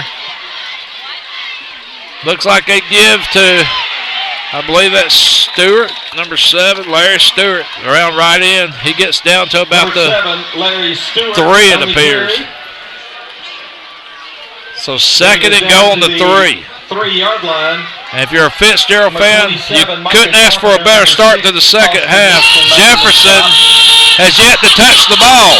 It's all been Fitzgerald. And the 3rd quarter has went flying by. We're down to the 4:34 mark. To go for Fitzgerald. Galding, again a man in motion. He gives to the up back. Touchdown. And that was pretty easy, folks. Big break on the touch punt. Number 12, Ron returned by the Jefferson receiving team, gives Fitzgerald new life here in the second half. 21-16, 4:25 to go in the quarter. It's been all Fitzgerald. Jefferson yet to touch the ball. So the 21-16 game, and they may decide to go for 2 to try to make it 21-18. They're going to call timeout and talk about it. Playoff football, it doesn't get any better. Jefferson, Georgia. Number 7 ranked Jefferson in the state, 11-1. Number 4 ranked Fitzgerald, 10-2. And it's just about everything we expected. 2 different offenses. One likes to spread you out, get you to space. The other just likes to run it down your throat. And we're seeing both brands of football executed to perfection on the offensive side tonight. The other scores we had from around the state earlier, we'll call them out to you again. These are all halftime scores. AA playoff scores. Greater Atlanta Christian leads Early County 16-10.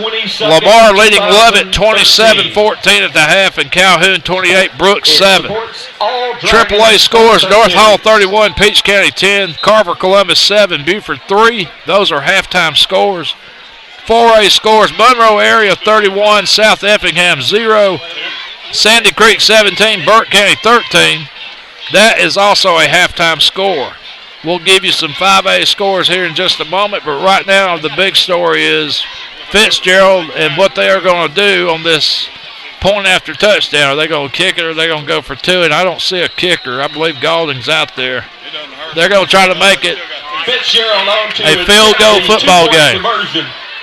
So one lone setback. Galding under center. Man in motion is Stewart. And they give to the up back, but I believe they stopped him short. And the attempt is He's stuffed on the 1 yard line. And there's a little pushing after the play, though. They better watch it. A little bit of shoving. Motion's getting high, but the unsuccessful 2-point conversion, no good. And the score's going to stay Jefferson 21, Fitzgerald 16. We had some 5A scores at halftime earlier. Ware County 7, Stevenson nothing. Gainesville 43, Harris County 7. Tucker 7, Northside Warner Robins 3. That's the biggest shocker of the night so far. And Whitewater 14, Allatoona nothing. Those are all halftime scores in this 2012 Georgia High School Athletic Association playoff weekend, round number 3. Coming to you from the internet, the radios, and anywhere else that you can hear a football whistle.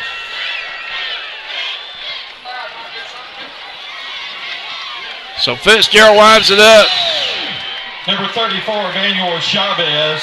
Number 34, Chavez to kick it off. Back deep for Jefferson. Now we go for 2 next. Looks like 22, Isaiah Blake. Chavez kicks it down the middle. It's going to be received around the 20, and the receiver falls down on the 24. They may have got him for a face mask. Let's see. Number 22, Isaiah Blake returns the kickoff back to the That was number 26 on the carry for Jefferson. That was, I believe that was Rodney Carr on the kickoff reception. And let's see what the flag is.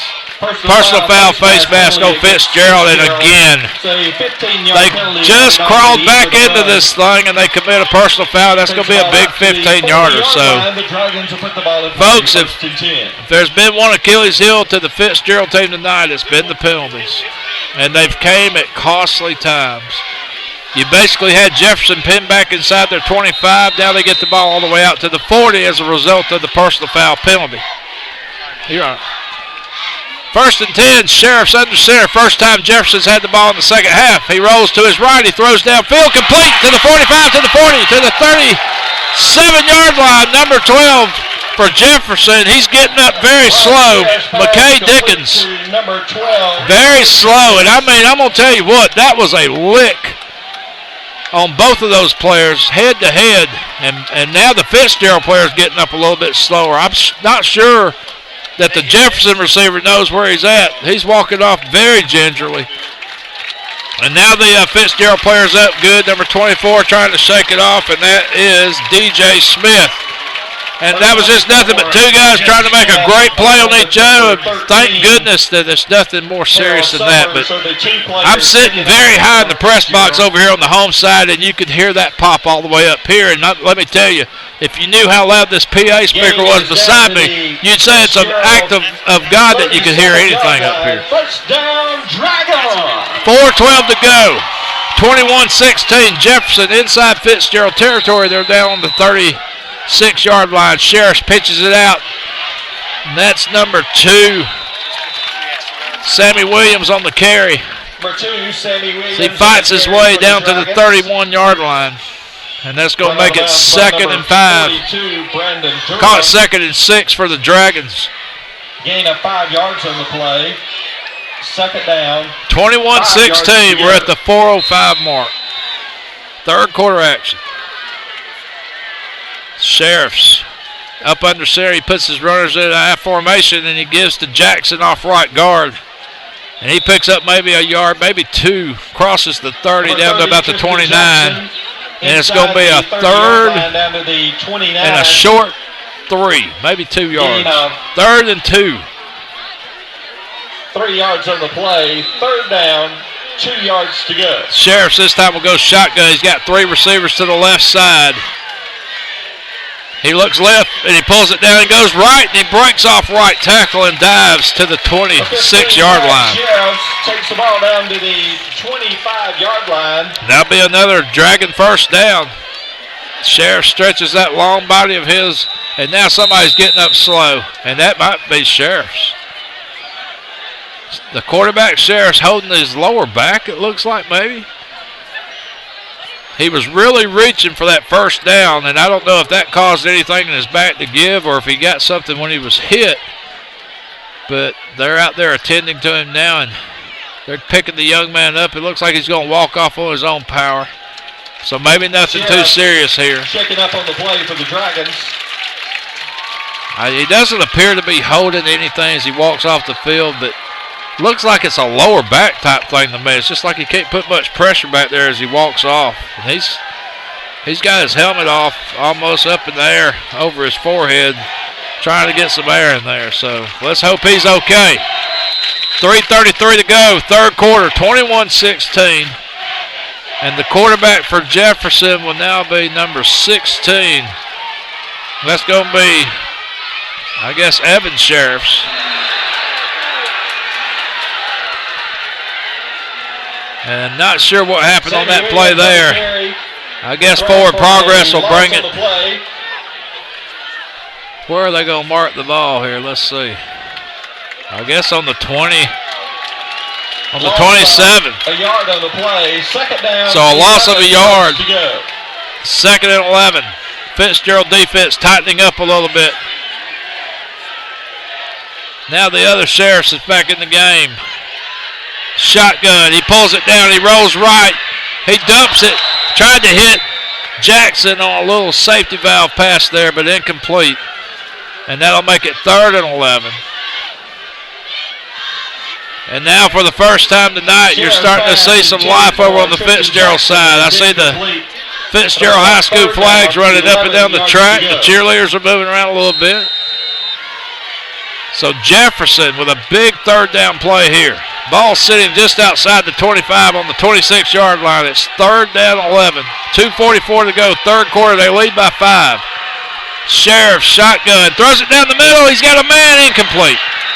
Had a man diving around the 2 or 3 yard line, but he just overthrew him. And it's going to be 4th down. For 24, DJ Smith defending on the play. So with a 5-point lead, 11 yards to go. You almost think you got to try for the 3 here, but I don't think Jefferson's thinking that way. They're wanting to try to go for it here. Maybe a little bit far for a field goal.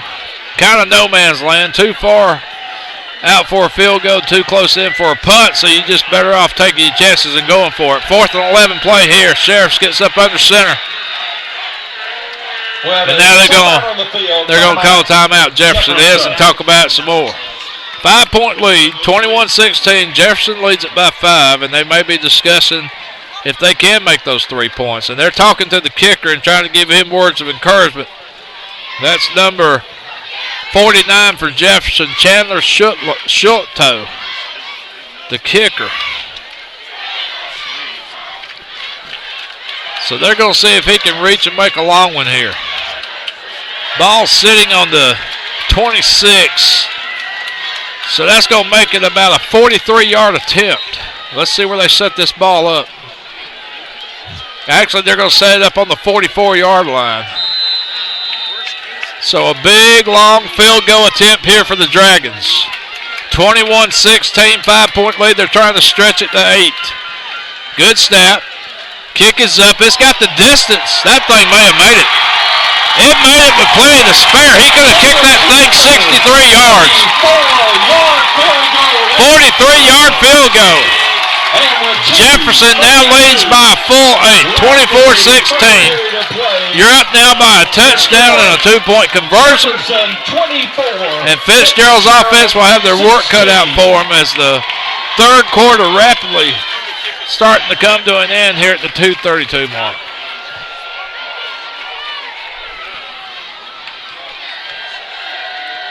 So far, Not much has changed. Jefferson's offense still moving the ball at will, but that is the first time tonight they have not found the end zone and had to settle for 3. But Fitzgerald ate up a lot of time in the third quarter with those 2 possessions.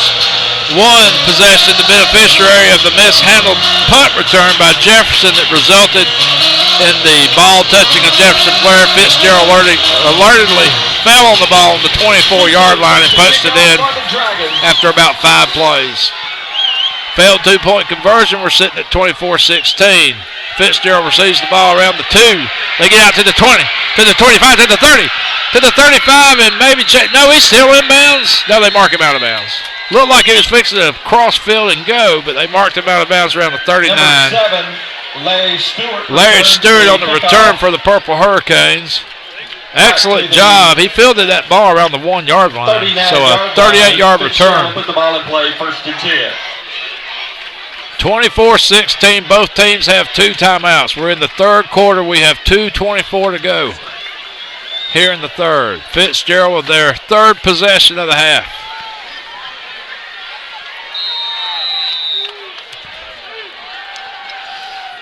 Now they quickly come up to the line. They stack it tight. No wideouts.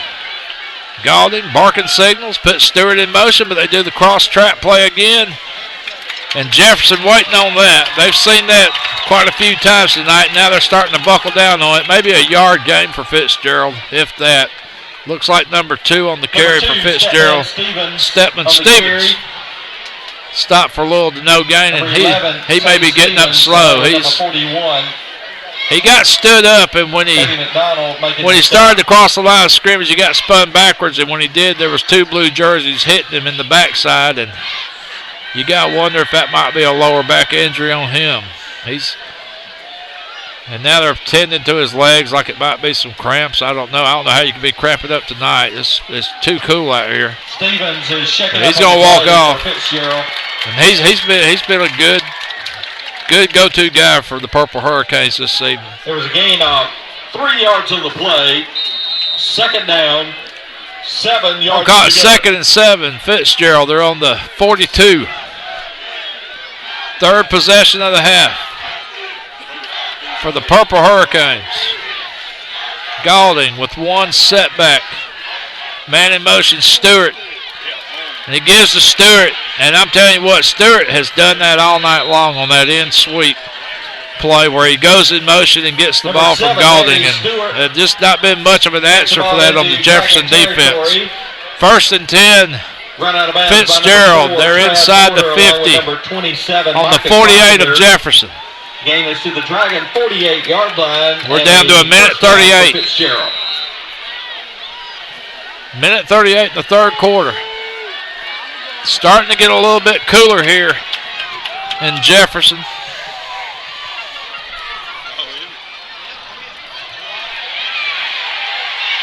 And that's a good run by number 12, but he fumbled the ball.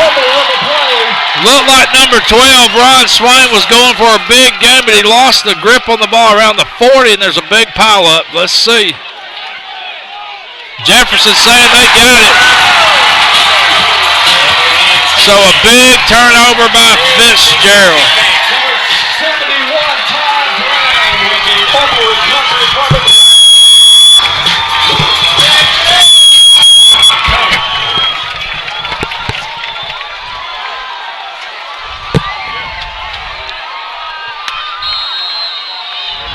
Coach.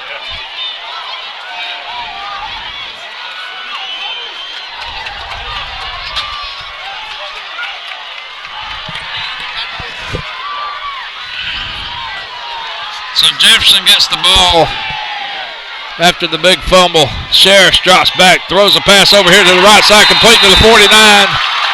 And that's going to be a first down. Number 12, McKay Dickens. Number 12, McKay Dickens on the reception. Close to 10 yards of the play.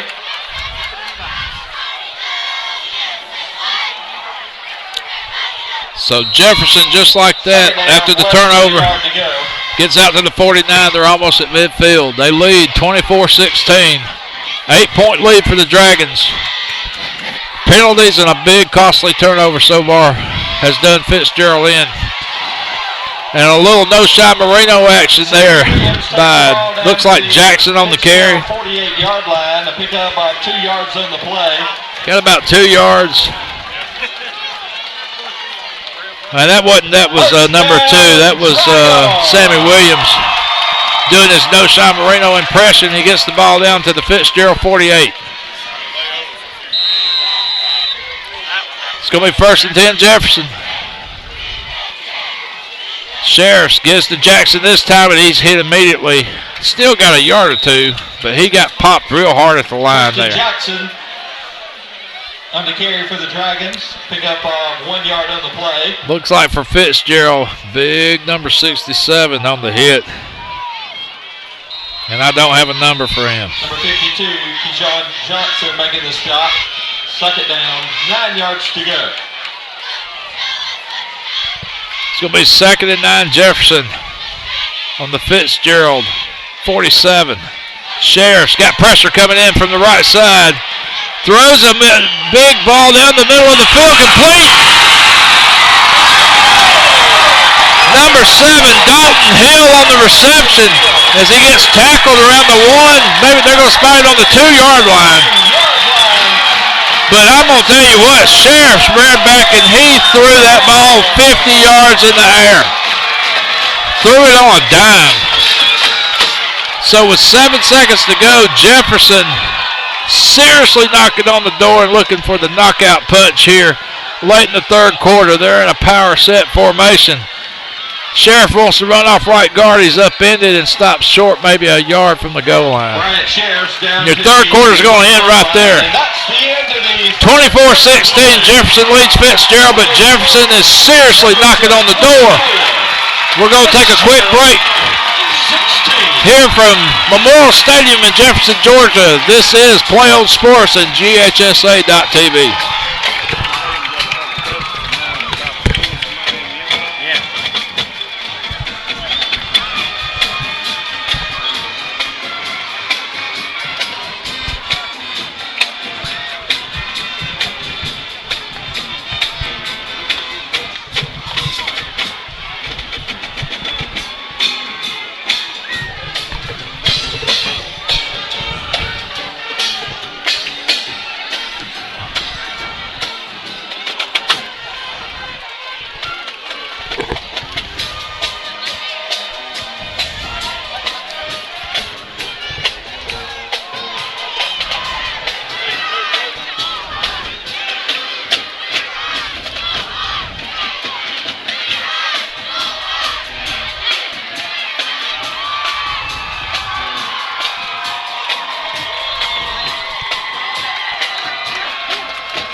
Welcome back to Memorial Stadium, Jefferson, Georgia, where the Dragons lead the Purple Hurricanes of Fitzgerald 24-16. They have an 8-point lead, but they're looking for some more. They're 2nd and goal on the 1 as they line up in a power eye. Sheriff goes off left guard trying to reach for the goal line, but no indication. The PA said touch, but he didn't say down, so it must be 3rd down and 1. Sheriffs didn't quite make it to the goal line. So 24-16, Jefferson trying to put this thing out of reach a little bit and get up by 2 big scores. They're already up by 8. They're looking for more. 3rd and goal on the 1. Again, power eye formation. Sheriffs. He pitches out to the right side, touchdown. Sammy Williams on the pitch. Goes in untouched. And that's another Jefferson Dragon touchdown. And they now lead 30-16.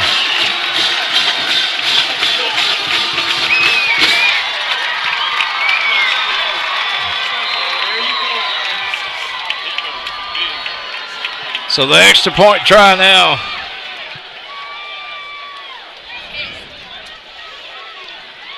Kick is up, and the kick is Good. To Hill to Pluto for the point after touchdown is So 31-16, Jefferson leads. Left in your contest. The score, And Fitzgerald has their work cut out for them. They need to score quick, and they need a break. And that's something that the Purple Hurricane have not been getting tonight. They have 2 huge holding penalties. They have a personal foul penalty. They have a illegal procedure penalty, and all these offensive penalties have happened on 3rd down. And then, of course, the biggest thing that has happened to the Fitzgerald cause here was the fumble as they were driving inside the Jefferson 30. And I believe it was number 12, Ron Swain, that laid it on the ground for the Purple Hurricane. Jefferson got the ball back, and they moved fast and they moved quick, but the biggest play was a Sheriff's pass, a 50-yard pass, I believe, to number 7, Dalton Hill. And here we sit, 31-16. Winner of this game plays the winner of the Greater Atlanta Christian Early County game, which Greater Atlanta Christian was leading at half 16-10. A little squib kick type thing that's going to be picked up on the 5, to the 15, to the 20, to the 25, to the 30, to the 35, to the 40. And I'll tell you what, that's Stewart, and he does a great job on the kickoff returns as he gets out to the 47, maybe the 48-yard line.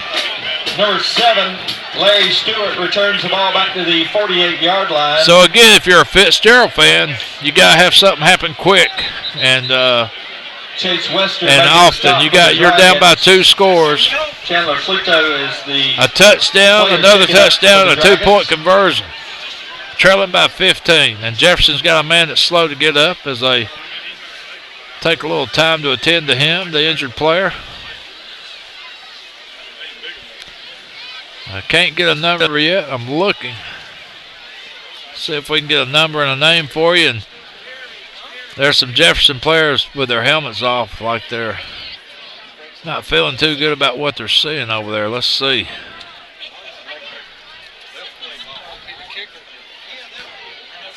Number, okay, the kicker's down. That's what I'm getting told here, and I've had a hard time pronouncing his name. I know his first name's Chandler. Cito, they're telling me. Chandler Cito. And he's not moved very much since he's went down. He's laid there pretty still. And a lot of concern being shown by number 3, Wesley Simonton. He's having a hard time leaving him out there, but the referee keeps kind of chasing him away. They've got trainers from both sides, it looks like. Fitzgerald people and Jefferson people looking at him, and what was being loud and rowdy has turned deathly silent all of a sudden here at Memorial Stadium. Let's just hope that young man's okay. And Jefferson guys are on a knee, and I'm telling you, they may be looking for the ambulance on this one. I see the ambulance moving in over there on the far side. So, you know, a lot of times when you see this kind of stuff, you think the worst, and you see it so much in college and pro football now where they get those neck injuries, and you just hope that that's not what's happened here. The ambulance is making its way to the track now, as it's probably going to come and take every precaution necessary to make sure this young man gets the treatment that he needs. And again, you know, it's just playoff football. Everybody's playing 100%, and they're trying so hard to win and advance and move on to the next round. And, you know, it's a very valiant effort to see a kicker down there trying to make a tackle. And that long run back by Stewart, the kicker came into play there, and something happened. And now you just got to hope the young man's okay. While they're tending to him, we'll try to read you some more scores. Earlier, these are halftime scores. Other AA playoff action. Greater Atlanta Christian 16, Early County 10. That score was at the half. Lamar 27, Lovett 14. Calhoun 28, Brooks 7. Of course, the winner of the Greater Atlanta Christian game and Early County game will play the winner of this game in the 4th round. AAA action, North Hall 31, Peach County 10. Carver Columbus 7, Buford 3. In Quad A action, Monroe area all over South Effingham 31-0. Sandy Creek 17, Burke County 13. 5A scores for you. Ware County 7, Stevenson 0. Gainesville at last count was up 50-7 on Harris County. Tucker and Northside, the last score we had was 7-3. And Whitewater over Allatoona 14-0 at the half. Those are all halftime scores from other games in this third week of playoff action in the Georgia High School Athletic Association. And again, they're tending to the kicker and taking every precaution necessary. And this is when you'll usually see them wrap him up real tight, transfer him very gingerly from the field to the stretcher. And then, of course, they'll run every precaution that's necessary to take the proper x-rays and things to make sure this young man's okay. We've got an update on the Tucker Northside Warner Robins game. Tucker's now up 13-10 on Northside Warner Robins. Remember, Northside Warner Robins is playing at home. They are ranked number 1 in 5A. Tucker spoiled the party last year for the Eagles, winning down there on a fumbled offensive play on the 1-yard line by Northside. Returned that fumble 99 yards for a touchdown. That eventually put Tucker in the dome. Looks like Lightning's fixing to strike twice down at Northside. Tucker comes in ranked number 5 this week, and Northside's been number 1 from the first to the last of the season this year in 5A. So number 1 may be going down again. And if you ever followed any football down around Northside Warner Robins, you'll know there'll be a lot of sick people at the Waffle Houses tonight after that game's over if they come up short. Here, the very hard-fought play game. Fitzgerald made a 4.5-hour trip up here south of Atlanta, just north of Tifton off I-75, and they canceled school today at Fitzgerald to make sure they could make the trip. They had so many students, fans, and family wanting to get up here, and last I counted it was about 7 school buses and maybe 2 of those tour-type buses, and Lord knows how many cars and trucks. But they have traveled very well up here to play this playoff game here at Jefferson. And Jefferson, all I can say is if you ever watch any of those movies like Friday Night Lights and whatever, that's the atmosphere they've given here. They really back this hometown team, and Jefferson's one of those teams that's been around forever. The blue and the red has made a lot of noise up in these parts of northeast Georgia for a very, very long time. Of course, their big yearly annual rival is right across the county over here with Commerce, Georgia. That's their one loss this season. But anybody that says and breathes the word Jefferson, they're not just known for the track, Georgia State Track Championships that they host here. They're also known how they play this game, football, and they've been playing a very good brand of football here tonight. Again, they are making absolutely sure that they take very good care of that young man, the kicker, Chandler Schutow, who is a senior. He's over there on the far sidelines. We don't have a lot of info we can give you except what we're just watching and what we're seeing, and that's that they're being very, very careful. And that would almost lead you to think that it may be a neck injury of some sort, but we don't know at this time. It would be unfair to even guess or speculate. But the crowd now gives him a hand as they have finally gotten him on the stretcher, and now the Jefferson fans voice their approval, and let's just hope that young man's okay. No matter who you're pulling for, Jefferson or Fitzgerald, let's make sure you say a little prayer for that young man tonight. Playing his all his senior season here at Jefferson, Georgia. Trying to stop a guy who was fixing to explode for a kickoff return. You can't ask no more than that of your kicker.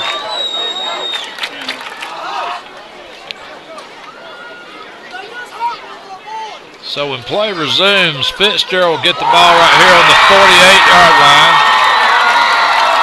It's a 31-16 game. We've got 11:05 to go in the game.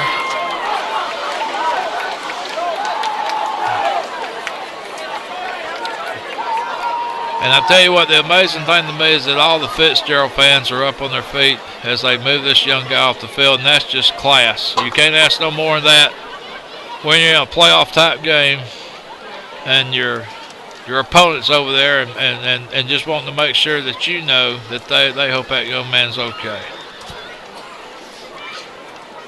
31-16. Double-A playoff action from Jefferson, Georgia. Jefferson and Fitzgerald, and it's been a war. Jefferson just has pulled away a little bit late here in the game by 2 scores. Big play of the game was a costly turnover by Fitzgerald. Number 12, Ron Swain, was inside the 25 as it appeared Fitzgerald was driving to try to tie this thing up. And, of course, they were only down by 8 points at that time. And nevertheless, he laid the ball on the ground, and Jefferson recovered, and they struck very quickly. Chandler Sluto, thoughts and prayers go with you, buddy. 1st and 10. Fitzgerald on the nice kickoff return by Stewart.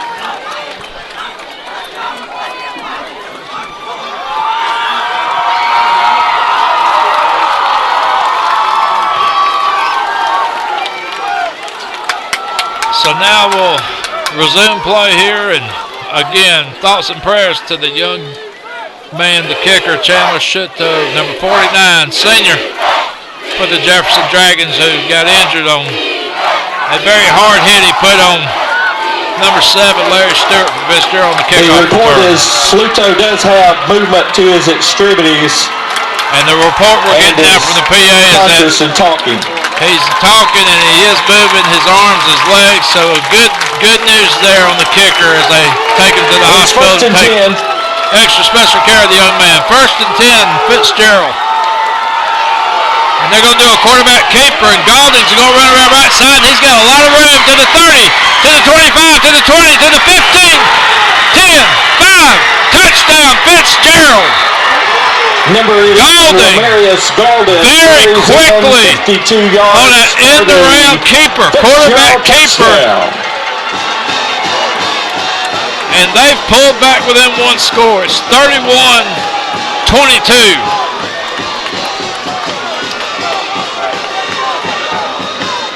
Extra point will make it an 8-point game. Let's see if they kick it or go for 2. I don't think you need to go for 2 here. If you're a Fitzgerald fan, you're probably wanting to just kick the extra point and make it an 8-point game. Nevertheless, they're going for 2. Fitzgerald on to attempt the 2-point 31-22. And Fitzgerald's going to try to drive it to the end zone. Did they get in? Yeah. It's good. 2-point conversion is good. And they have made it a 7-point game, 31-24. And with 10:51 left in the 4th period, you want playoff football, you got it. It's prime time here at Jefferson, Georgia. Jefferson leads by a touchdown, 31-24. Fitzgerald, a 49-yard kickoff return, and then a 52-yard touchdown run by the quarterback, Romarius Galding, has made it a 7-point game, 31-24. Again, remember, Jefferson came in here ranked 7th. They're 11-1. They're the number 1 seed out of Region 8 AA. Fitzgerald came in here ranked number 4 with a record of 10-2. So 2 very evenly matched teams, and the offenses for both teams have just showed no reason to lay down and quit and roll over and play dead. They have been going at each other all night long. Manuel Chavez set to kick off. So Chavez will come in to kick for Fitzgerald. Purple Hurricanes back deep to receive for the Dragons. with some new life now here in the early part of the 4th quarter. And they do a little pooch kick, and Jefferson does a good job once again of catching the ball and down it on the 45-yard line. That was number 71, Todd Brown, on the reception. The Dragons will put the ball in play, 1st and 10. So Fitzgerald's defense needs to make a stand. Jefferson's offense needs to make a score. This is playoff football at its best. AA third-round action. Georgia High School Athletic Association. Jefferson 31. Fitzgerald 24. 10:51 to go in the game. And Sheriff's and company comes out and starts this drive on the 45. Sheriff drops back, looks, points, and now he's getting chased and he throws it down the ground. That's intentional grounding. They're going to call grounding on Sheriff's. He was in the pocket and he threw the ball down to the ground on the right side of the line, and there was no receiver anywhere in sight. That'll be a loss of down. That'll be a penalty and a loss of down. Jefferson's trying to say they had a receiver in the vicinity, but the referee's not buying the argument. That's going to back him up for number 2 from the spot foul. Intentional grounding is a call against the Dragons. And now Fitzgerald's pointing that the clock was running the entire time, and they're wanting some time added back onto the clock. So all kinds of chaos on that play. Intentional grounding called by the referee on the quarterback Sheriffs. Backs Jefferson up to the 31-yard line. But the clock's an issue with the Fitzgerald coaches. They're mad because the clock continued to run on the play. So let's see if they reset it. They're going to spot the ball on the 31. And now they put the clock at 10:37. It was at 10:11. Now it's at 10:37. Second down. So for the first time tonight, Jefferson's offense in a pickle. This is a very long 2nd and 25. Sheriff's looking downfield, throws over his tight end's head. That was Hatfield he was looking for around the 50. 31-24, and that's going to make it 3rd and 25.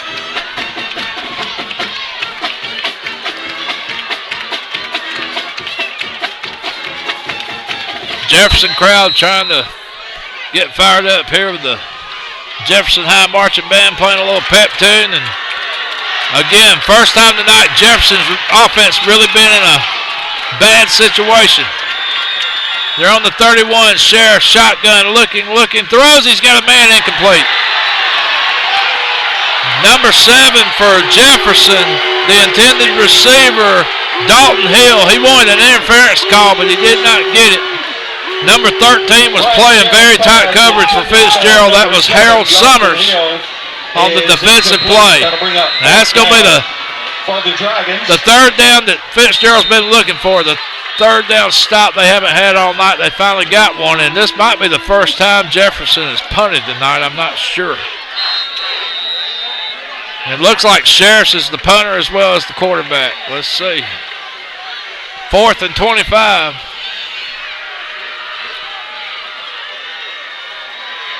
High snap, it's over his head. Sheriff falls to the ground. He tries to pick the ball up and run with it and cannot go nowhere. And he's tackled around the 6.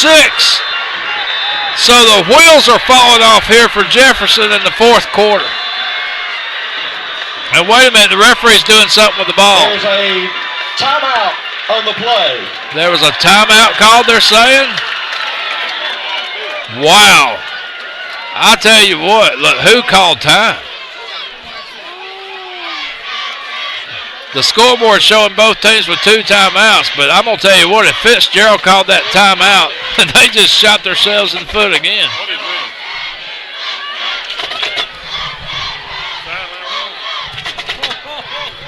Now they're saying a penalty. And they moved an illegal substitution penalty against Fitzgerald. Wow, illegal substitution penalty on Fitzgerald, and that is another backbreaker. I'm telling you what, Fitzgerald could have had the ball inside the 5. Again, they shoot themselves in the foot with a penalty. So they'll replay 4th down. It's 4th and 19 now. Another high snap, but Sheriff gets this one.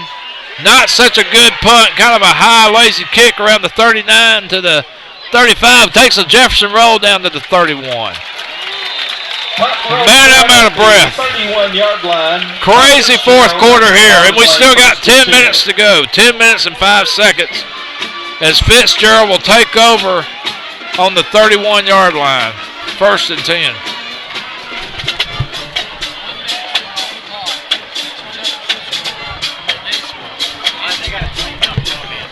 Yeah, in the span of 1 minute, we've had 2 scores. We had a delay because of the injury to the kicker, and this fourth quarter is just poking along. The main thing, Fitzgerald has another chance to try to tie this up. Jefferson a chance to stop him. Let's see who wins. They give to number 12. That's Ron Swain, who laid the ball down earlier, but this time secures the ball very well, but not much of a gain off left tackle. Jefferson defense playing very stiff on that play. 31-24. 2 yards on the play. Second down, 8 yards to go. They're going to call it 2nd and 8. Ball's on the 33. Galding again up under center. Man in motion. They give to the up back. No, Galding keeps it. He gets about 3 yards, and he's wrapped up by 3 blue jerseys. Number 11, Ramirez Galding on the quarterback keeper out to the 38-yard line. Let's go make it 3rd and 3. Ball sitting on the 37-yard line. 9:06 to go. 31-24. One-score game here at Jefferson, Georgia. Jefferson leads by a touchdown. 31-24. It's 3rd down. 4 yards to go. Now, one thing that has happened all night long, Fitzgerald has committed a lot of penalties on 3rd down. Let's see what happens here. Galding under center. He's going to keep it out left side. He's going to cut back across the middle. He's going to pick up the first down a lot more. He gets out to about the 46. First down, Fitzgerald. Number 11, Ramirez Galding on the quarterback keeper across the 45 to the 8:33 to go. 1st and 10, Fitzgerald. They're on the on 46. Along with number 21, Hennon Price making the stop. Gain was enough for the Fitzgerald first down. Again, no hurry. Fitzgerald offense methodically comes up to the line. They get set. They're all stacked in there real tight between the tackles. They do a little counter play. That's number 12, Swain, looking for a lane. He found one, and Lane may go to the 25, to the 20, to the 15, to the 10, to the 5. Touchdown, Swain. Fitzgerald within 1. 31-30. There's no laundry on the field. For the Fitzgerald touchdown. So the mountain that was big, Fitzgerald finally has climbed almost to the top of it. 31-30, but they've got a big extra point to make here. This may be like backyard football. Whoever has the ball last may win. Extra point try. 31-30. Kick is up. And the kick is good. We're all tied up here at Jefferson Memorial Stadium, 31-31. And now Jefferson gets a chance to answer the score. Jefferson 31, Fitzgerald. And boy, the Fitzgerald fans have just acted like they've got a shot of adrenaline over there. They're all jumping up and down. They're feeling it for the first time in a long time tonight.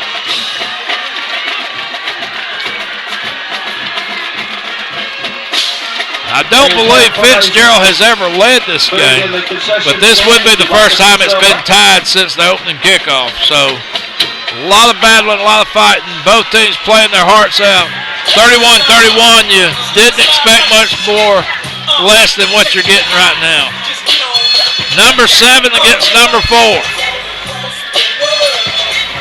Winner plays Greater Atlanta Christian in Early County, the winner of that game. We'll try to get you an update as soon as we can. 31-31, we've got 8 minutes to go. High pooch kick's going to be fair caught by the tight end, number 88, Hatfield on the 35. So Jefferson needs 65 yards for a score. Sheriffs and company will come to work. And they've got 8 minutes to make a difference. Last time they had the ball, they went backwards, literally. Just could not get anything going forward. Let's see what happens here. 31-31. Fitzgerald defense now has a little bit more hop into their step. They got 5 in the box. Sheriff under center. Play action.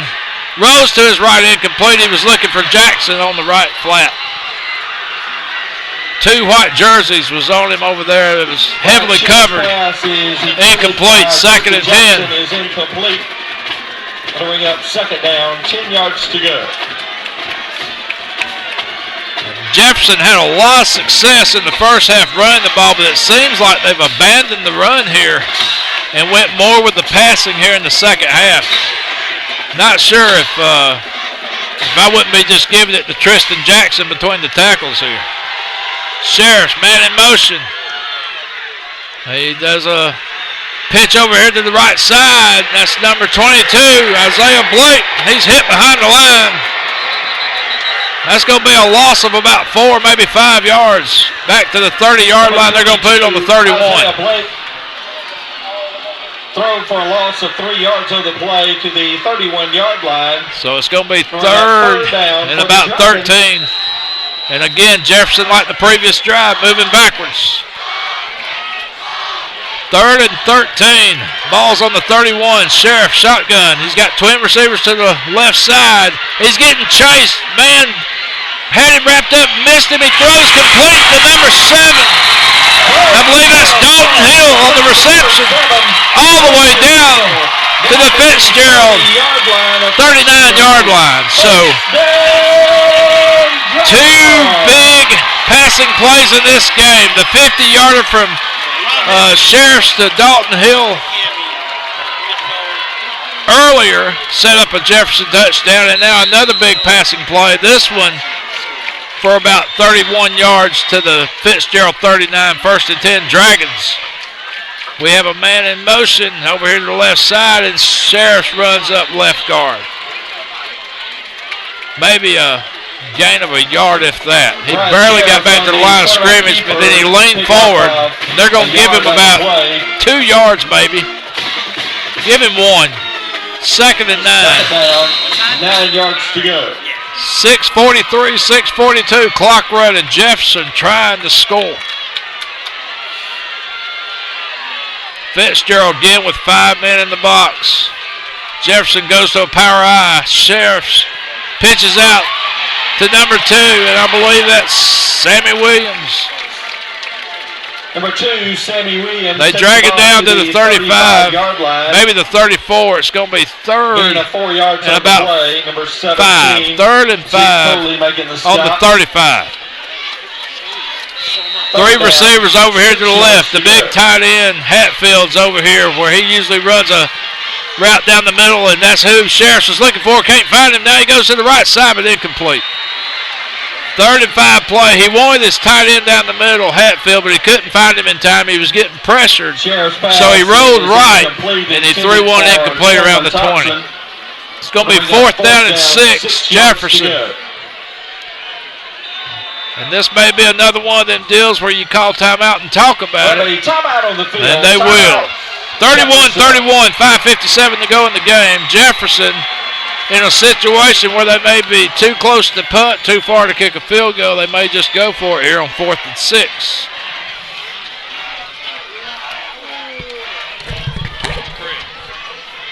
See if you can get a greater Christian score on double A. Okay, that's fine. They play the winner.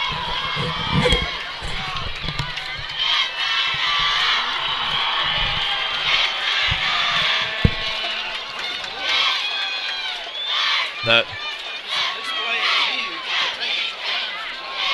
we're trying to see if we can find a greater Atlanta Christian early county score, but we have just not had no luck tonight. Scores not coming in as good as they were earlier. The winner of that game plays the winner of this game. We're in a 31-31 dead heat here at Memorial Stadium in Jefferson, Georgia. Jefferson trying to convert a 4th and 6. Sheriff's play action. Drops back. Now he throws into the right flat, complete. And he's going to be stopped short. They needed 6. They got 5. They threw the ball in the right flat. They had it set up, a little bubble screen type thing, but it fell a yard short. 30-yard line. That's going to be Fitzgerald's ball, and they've got 5:47 now to try to make something happen. One thing about the Fitzgerald offense all evening, they have been moving the ball. They may be prone to making some penalties or some mistakes, but they have moved the ball just as effectively as Jefferson has. And now Jefferson's defense takes center stage as they try to make a big stop here. 31-31 tie, 5:47 to go. For the Dragon defense. Jefferson student bodies all lined up on the track cheering for their Dragons. Galding, quarterback keeper around left side, and there's going to be a flag. I don't know if there'll be a block in the back on that or something. Let's see what they call. Galding appeared to be out there in space by himself, but they're going to call holding. Somebody leading the way for him, grab some jersey, and that'll back Fitzgerald up. So a good 8-9 yard gain gets wiped out. Let's see if it's going to be a spot foul or will it go from the line of scrimmage, wherever they mark it. They're going to mark it from the spot. So a 1st and 10 will now be a 1st and, let's call it 13. So a little bit of a break there if you're a Fitzgerald fan.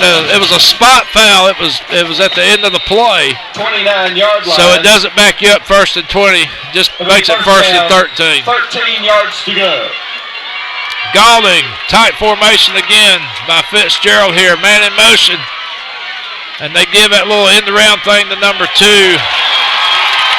And that's Stephen Stevens, and not much going there. He's thrown, well, he maybe gained a half a yard. Stop for a gain of a yard on the play. Number 3, West. 5:13 to go in the game. Fitzgerald, 2nd and 11. Jefferson's defense trying to step up here.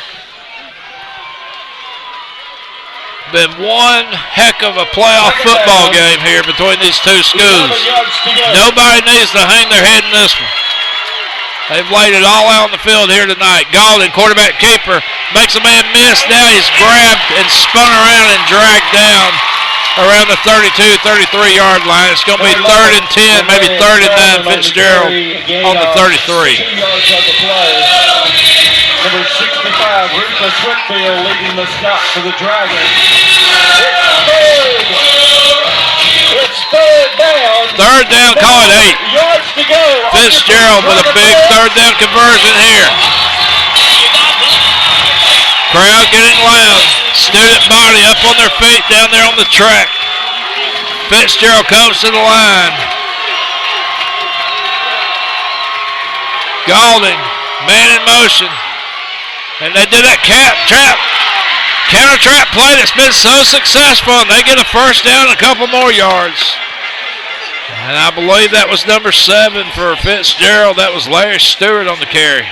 Number 7, Larry Stewart, takes the ball to the 44-yard line. So they moved the chains. Fitzgerald, 3:59 to go in the game.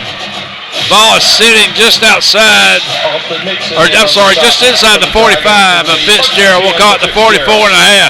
1st and 10. Purple Hurricanes. Jefferson trying to make a stop. Fitzgerald trying to make a score. They give to number 17, and I believe that's Zeke Coley on the carry. As he gets 5-6 yards off left side, maybe 7 yards. We're going to call that 2nd and a short 3. 7 yards inside Jefferson territory. Ball sitting on the 48. 3:20 to go. 2nd down. 3 yards. 31-31. Jefferson led most of the game. At one point was leading 31-16. Fitzgerald has come roaring back. They scored a touchdown, made a 2-point conversion, and then they scored again on a long run to tie it up. They give it up the middle. I believe that's number 12 for Fitzgerald, Ron Swine. And he's just moving the pile here late in the game. To the Dragon 37-yard line. Cody McDonald making the stop. 1st and 10. 1st and 10 for Fitzgerald.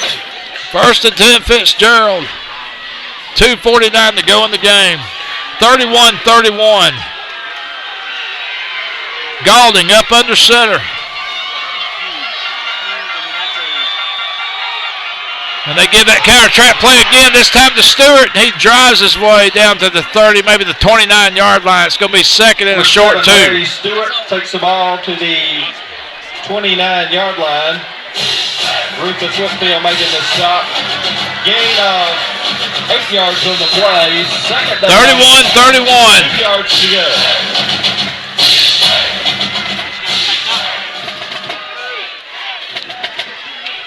Fitzgerald up to the line. 2:06, 2:05 to go in the game. Jefferson, 4 guys in the box. They give to number 12, Swain. He bounced off a tackler. I thought he was down, but he kept moving. No whistle. They're going to mark the ball down inside the 25 on the 24. 1:54 to go in the game. Fitzgerald moving the ball. They're down to the 23. 31-31. Fitzgerald first down. And a field goal is all you need to win. 150, 149, 148. For the first time tonight, Fitzgerald's got 2 receivers to the right side. Galding under center.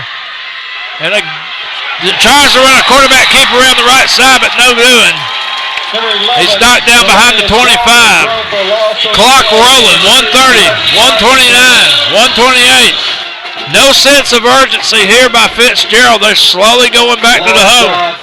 122, 121. We're tied at 31 apiece. 14 yards to go. Fitzgerald trying to line the ball up maybe in the middle of the field. They're taking their time. They're taking their time. They do a little right sweep around right tackle and maybe picked up 3 yards, get down to around the 21. And we're less than a minute. 57, 56 seconds to go in the game. We're tied at 31 apiece. Fitzgerald has 2 timeouts. Jefferson has 1. 8 yards to go. We're 3rd and 8. Fitzgerald with 43, 42 seconds to go. They're in field goal range. Galding slowly comes up to the line. 35, 34 seconds to go. Man in motion. They give it to number 17. And that's Zeke Coley. Zeke Coley gets down around the 16-yard line. He gets driven out of bounds with 26 seconds to go. It's going to be 4th and about 3. 4th down and 3. And you got to think they're kicking the field goal here. And it looks like a change of personnel, and yes, they will. Number 34, Manuel Chavez coming in to kick for Fitzgerald. 31-31, 26 seconds to go. Timeout, Fitzgerald. And Fitzgerald take a timeout to talk about it. 3rd round action from Jefferson, Georgia, Memorial Stadium, 31-31. Number 7 ranked Jefferson, number 1 seed from 8AA. Taking on the number 4 ranked Fitzgerald Purple Hurricanes, who are ranked number 4 in the state and appear to be in a position to try to make a game-winning field goal here with 26 seconds left to go in this contest.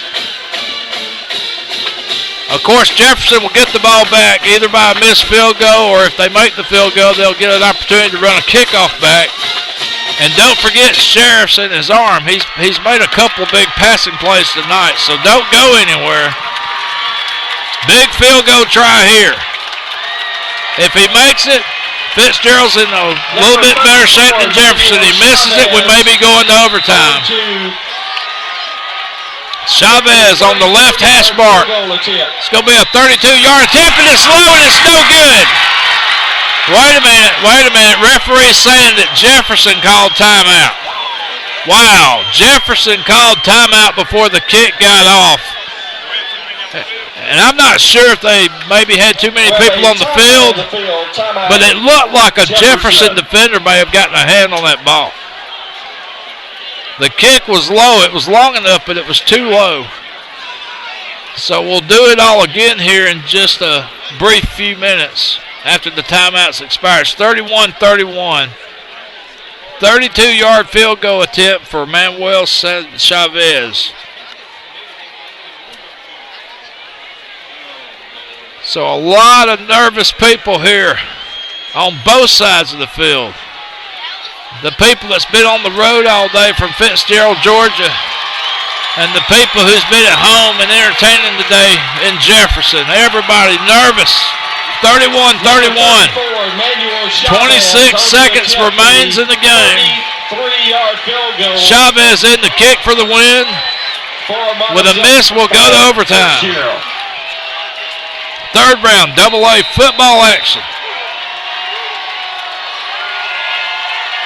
Good snap. Kick is up, and again, it's low and blocked. So we stay tied at 31. Big play by the Jefferson defense. And both times, the one that was called on a timeout and that one that just took place, the kick never had a chance. Very low trajectory. And Jefferson was able to get a hand on both field goal tries. So Jefferson will get the ball with 19 seconds. Let's see what the strategy is. Do you just play for overtime or do you take a couple of cracks? Jefferson's got one timeout. And it almost looks like they're going to just take a knee and play it safe here. They've got a guy way deep back in the backfield. That's number 7 for Jefferson. That's Dalton Hills. Sheriff's under center. He's going to take a knee. So they're going to let the clock run. They're going to play for overtime as we're down to 14, 13, 12 seconds. Clock running. So both teams are probably just going to stare each other down, walk to their sidelines, and try to strategize some more stuff to come up with a win here as we're headed to overtime here in this third round playoff game. 31-31. Jefferson and Fitzgerald all tied up. 31, Fitzgerald 31. So while the referees and the players and the coaches figure out what they're going to do, we'll take a short break, get a little bit of water. We'll bring you the overtime action here in just a moment.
Jefferson won the toss.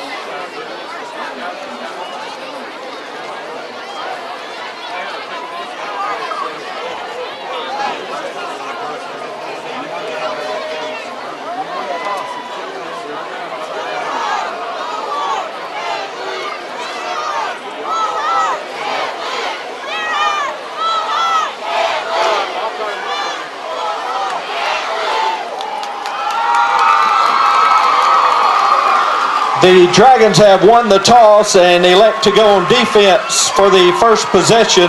The ball will be placed at the 15-yard line. Each team will have one possession.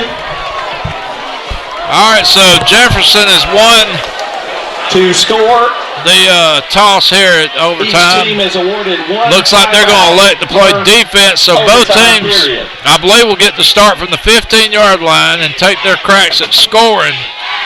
We're tied up 31-31 on what was your typical football game the first 3 quarters, but then it just turned into a mess in the 4th quarter.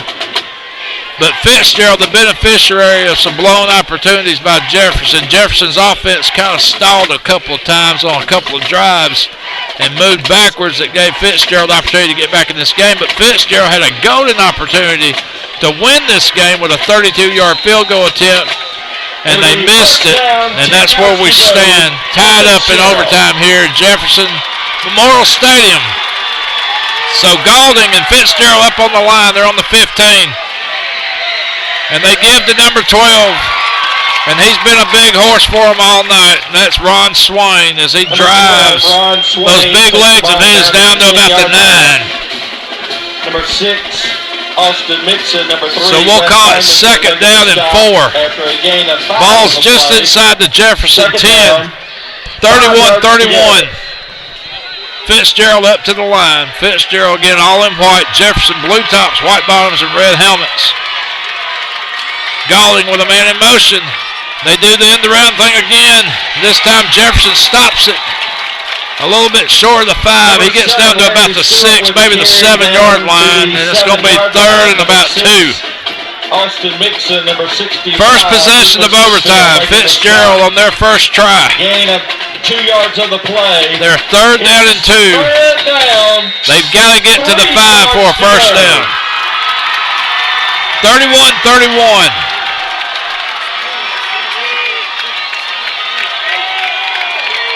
Galding up to the line. They're very compact, very tight formation is Fitzgerald. And they do the end around thing again to number 17. That's Zeke Coley. And I believe he got a first down inside the 5. Zeke Coley making the carry down to the 5-yard line. Number 41. They're going to put the ball inside the 5. Let's call it the 4.5. First and goes Fitzgerald. They need 4.5 yards for a score. It's 31-31.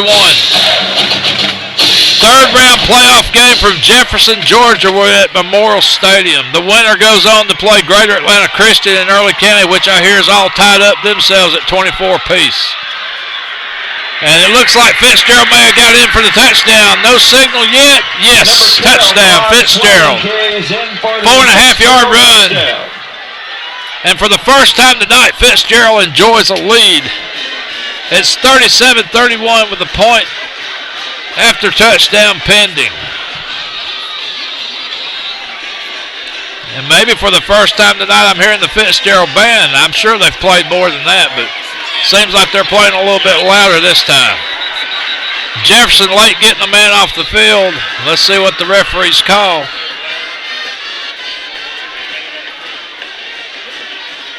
And now the referee's asking if they want to decline the penalty. Illegal substitution penalty against the Dragons. So illegal substitution against Jefferson. And I'm going to tell you what, the way Fitzgerald's played this game tonight, they might take the penalty and line it up and go for 2. 37-31. Fitzgerald's up by 6. They're looking over to the sideline to see if they want to decline or take the penalty. They do take the penalty. So now Jefferson with some more personnel changes, and they're just going to try a shorter extra point attempt, it looks like. And now Fitzgerald calls time, and they're going to talk about it. I'm going to tell you, if you've been watching the game, Fitzgerald on a lot of 4th and shorts tonight have went for it. Now they've got a a 2-point conversion attempt that they could make from a yard and a half out, and they're probably seriously going to talk about this. But now the roll of the dice is if Jefferson gets the ball in their possession of the overtime and scores, all they need is 1 extra point to win if you don't make the 2-point conversion. So let's see who rolls the dice here. Fitzgerald's been rolling it all night. Do they go for 2 or they kick the 1? They're throwing the tee off the field. I don't know if that means they're going for 2 or not. And the kicker for Fitzgerald's not even in the huddle. So I'm betting we're going to see a 2-point conversion here. And talk about leaving it all on the line and all on the field. That's what Fitzgerald's doing right here. 37-31, Fitzgerald leads by 6, but the penalty by Jefferson moved the ball half the distance to the goal, and the Fitzgerald coaching staff's thinking that they might have a better chance of making this 2-point conversion that short of an opportunity. So the Jefferson defense technically needs to make a goal line stand here. So here comes the 2-point conversion. Galling up to the line, tight formation. Oh, and that play got stuffed in the backfield. I don't think he made it. No good. It got botched from the beginning. The running back ran into the quarterback, then the quarterback ran into his lineman, and there's a Jefferson guy down getting up slow. But Jefferson with a big stand. So a 37-31 game. Fitzgerald leads by 6. They gambled. They went for 2. They could have kicked the extra point. Now Jefferson just needs a touchdown and an extra point to win the ball game.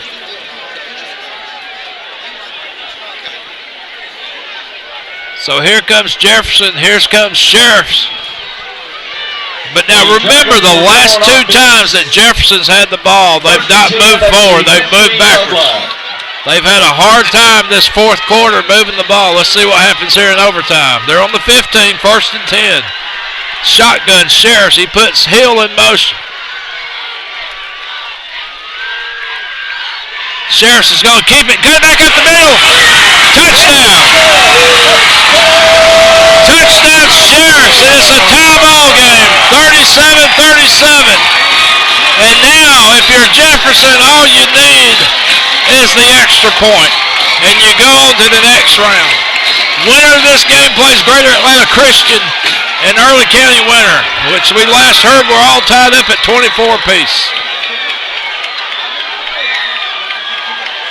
So number 4 Fitzgerald may be fixing to go down here to number 7 Jefferson. 37-37. All that stands between Jefferson and a 4th round playoff appearance is an extra point. Trying for win number 12 here. The snap, the kick, it's no good. No good. Fitzgerald got a hand on it. So we stay tied at 37. Touchdown is no good. And the score remains tied at the end of the 1st overtime. So we're going to go to a 2nd overtime. The kicker got hurt. That's wrong. Yeah, and I've just been pointed out, that was not Jefferson's regular kicker. Remember, the kicker got hurt on a kickoff return earlier in the 2nd half. But it looked like that ball nevertheless got blocked. I think Fitzgerald got a hand on that ball. So now Fitzgerald will be on defense first, I believe, and Jefferson will start back on offense, and I guess they'll start on the 15 again. 37-37, and regardless of what you're thinking, it's been one whale of a game here at Jefferson, Georgia. 37-37.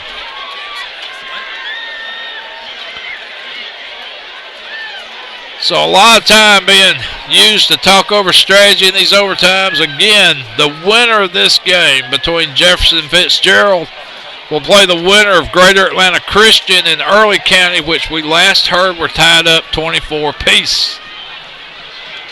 So it sounds like they may be in an overtime game themselves. So either way, you're going to have a great 4th round matchup, no matter who the winners are. We heard a late score that Northside Warner Robins finally defeated Tucker 23-20. Northside Warner Robins will move on to the fourth round. Gainesville was on their way to a rout. Last we heard 50-7 over Harris County. These are all 5A scores. The Dragons will be on offense. We're going to start our second overtime with Jefferson on offense. They're going to be on the 15-yard line. 1st and 10. They go to a power I formation. Sheriff's under center. Play action. Rolls to his right side. Throws to his safety valve, and that was Jackson. Tristan Jackson gets the ball and runs down to about the 6-yard line before he falls down, and it's going to be a pickup of about 9. He needed to get 10 to the 5 to get a first down. He got 9 to the 6. So it's going to be second. They're going to put the ball on the 7. It's going to be 2nd and 2. They give a little pitch to number 2, and I believe that's Sammy Williams, and he's, I believe, stopped for no gain. Stopped for no gain on the play. It's going to make it 3rd and 2. Again, Jefferson, third down, other than the Sheriffs run for a touchdown a while ago in overtime, have had their problems on offense here in the later part of the second half. They're going to run 3 receivers to the left side. Keep your eye on the tight end, number 88, Hatfield. That's been one of Sheriff's favorite targets. Sheriff shotgun. Fitzgerald shows blitz. He throws over here to the right side. Complete down to the 1. And they're going to mark him on the 1. 1st and goal on the 1. I thought he might have got in by the length of a football, but they marked him out inside the goal line right there on the 1-yard line. 1st and goal on the 1. Jefferson will get 4 cracks at it. 37-37. And Fitzgerald's having to hurry up and get some personnel off the field. Jefferson quickly up to the line. They switch to a power I. And it looks like they give to Tristan Jackson. Did he get in? Touchdown. Jefferson Dragons. And it's now 43-37. So a 6-point game. And look at the student body. Look at the student body for Jefferson as they just migrate closer and closer down to that goal line on the track down there. You got to love it. Friday night football. It doesn't get any better than this. 43-37. The Jefferson student body, if they had their way, they would be on the field. And now we've got referees hollering timeout, and Jefferson's calling a timeout here before the extra point attempt. Fitzgerald go over and talk to their coaches, and folks, it's just been one heck of a high school football game played here. Jefferson at one time led this thing 31-16 late in the third quarter, and then that's when the Fitzgerald comeback started. Fitzgerald benefited off of a touch punt return by a Jefferson blocker that made a ball live and legal for Fitzgerald to fall on, which they drove in later for a touchdown to make it a 1-score game. They went for a 2-point conversion and got it, and then they held Jefferson again on offense. Fitzgerald got the ball back, drove the length of the field as time was expiring to tie the game. Then Jefferson again could not move the ball. Fitzgerald got the ball back and had a shot at a 32-yard field goal attempt to win the game, which was short and no good. So we go into overtime, and we stayed tied after the first overtime, 37-0, but Jefferson has scored to go up 43-37. And he's got a man in the end zone. It's tied in, Hatfield touchdown. Sorry, not touchdown, 2-point conversion. So 2-point conversion makes it 45-37. And so my math's off here. It was 40, that's correct, 45-37. 8-point lead for Jefferson. Just bear with me, folks. We need a calculator. A lot to keep up with. And now Jefferson needs to hold Fitzgerald. And if Fitzgerald scores, they've still got to go for a 2-point conversion.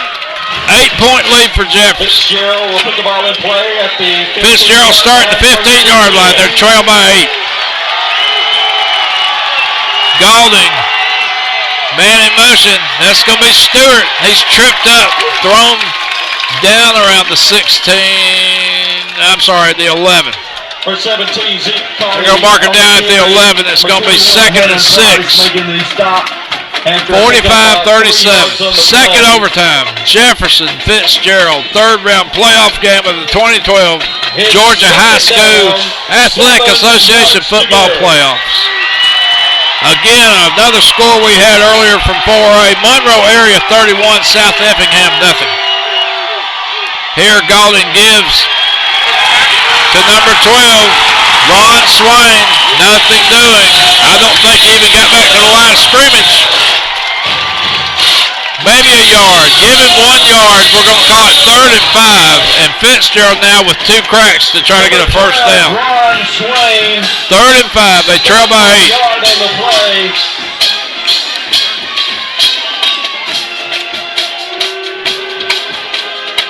Now we got another Jefferson player getting up slow. I'll see if I can get a number. Number 6, Austin Mixon. They're saying it's number 6, Austin Mixon, defensive back, a junior, getting up a little slow. And he's trotting off the field. I don't know if it's an equipment issue or what, but he's not wanting to come out. But anytime they have to stop play, if you're the cause of it, they usually make you sit out at least 1 play. 45-37, Jefferson hanging on to an 8-point lead. They lead by a touchdown and a 2-point conversion. Fitzgerald's 3rd and 5. They've got 2 plays to get a first down. Jefferson crowd getting fired up, making some noise. Gaulding, man in motion, Stewart, and they do the trap counter play.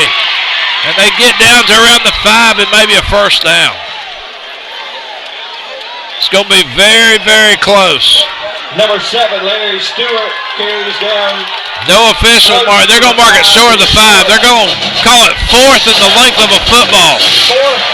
4th down, the length of a football. Fitzgerald has to get the length of a football to keep the drive alive. Jefferson looking for a stop.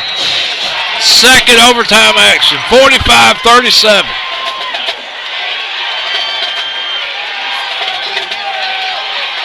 Gaulding goes up to the line. Tight formation. Man in motion, Stewart. They give to Stewart, and he picks his way down to the 3. And that, honestly, folks, has been Fitzgerald's money play all night. And that Stewart on that man in motion end-around play, he's been unstoppable. No telling how many yards that young man's got. So it'll be 1st and goal, Fitzgerald there on the 3. They need a touchdown, but after that, they need a 2-point conversion to tie. 45-37. Gaulding looks like he gives the Swain touchdown. So Fitzgerald's got the touchdown. 45-43. Now they need the 2-point conversion. Biggest play of the night so far. Coming up right here. Ball is sitting on the 3-yard line. Fitzgerald's got to get 3 yards to tie this game up. 45-43. Gaulding under center. Play of the game coming up. Man in motion to the right side. Gaulding, long count. Now whistle's blowing. Fitzgerald's going to call timeout and talk about it. A timeout call by Fitzgerald. So again, the biggest play of the night, and both coaches want to make absolutely sure. Fitzgerald wanted to see what Jefferson was going to line up in. Jefferson probably wanted to see what Fitzgerald was going to line up in, and this is just where the chess match takes place now. Second overtime, 45-43. Jefferson leads Fitzgerald by 2 points. Fitzgerald's forced to go for 2 to tie it up here. They cannot kick the extra point or the game will be over. It's been one heck of a third-round playoff game. Again, Fitzgerald closed school today to make this trip up here. They brought all kinds of fans and family and friends. Brought about 7 school buses and 2 tour buses up here to northeast Georgia. They're about 25 miles north of Tifton on the east side of 75. And just a big, strong showing of support by the Fitzgerald faithful. And don't let that fool you. The Jefferson faithful have come out in droves too. The home side of the field's packed. The student body's out there in droves on the track as close as they can get to the sideline. It's been one heck of a Friday night football experience here at Memorial Stadium. 45-43, game on the line right here. Fitzgerald on the 3, trying for the 2-point conversion. Golding up under center. They're in that power type formation. Man in motion to the right side. They give to Stewart. Did he get in? They gave it to him. It's good. And we're all tied up again. It's 45-45. And we're going to a third overtime. Can you say nobody wants to lose? Man, oh man.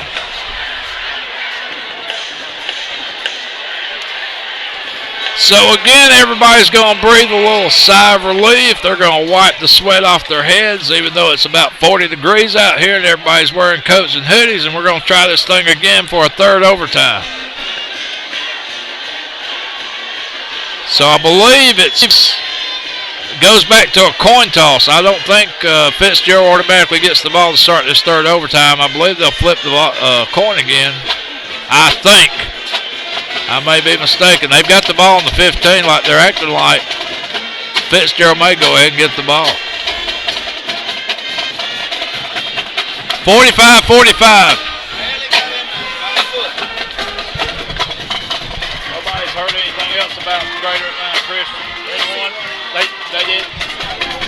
In the third overtime period, both teams are required to go for 2 after a touchdown.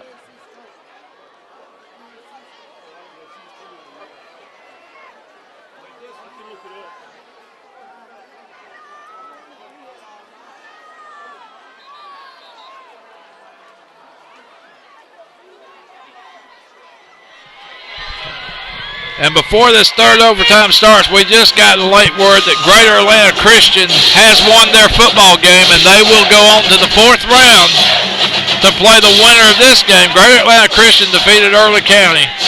So now they await the winner of this game between Jefferson and Fitzgerald. Fitzgerald will get the ball to start the third overtime. We're tied up 45-45. Golding under center. He gives to Swain, and he's met immediately at the line. Looked like big number 47 for Jefferson made the tackle. That's Tyler Bowen, a junior, on the stop. Rufus Whitfield, number 47, Tyler Bowen. It's going to be second and about 8. 2 yards on the play. Second down, 8 yards to go. They're telling me that score now was 27-24. GHSA a winner over Early County. Man in motion, Stewart. Trap counter play that time to number 7, Larry Stewart. And I get Zeke Coley and Larry Stewart mixed up. I apologize, Fitzgerald fans. 17-7. Just hard for me to remember there's a 1 in front of one of them 7s. But nevertheless, Fitzgerald very close to a first down. It's going to be 3rd and 1. 2 yards to go. 3rd and let's call it a yard and a half. They got to get to the 5. Golding under center. Jefferson with 6 men, 7 men in the box. They give to Swain, and Swain bulldozes his way to the 1. And the PA announced it in the third overtime. Both teams are forced to go for 2 now. There's no more kicking an extra point. So both teams, after they score a touchdown, they will be forced to go for 2. There you hear the defensive chant for the Jefferson fans trying to rally this Jefferson defense. It's 1st and goal. We'll call it the yard and a half. Golding, he gives touchdown.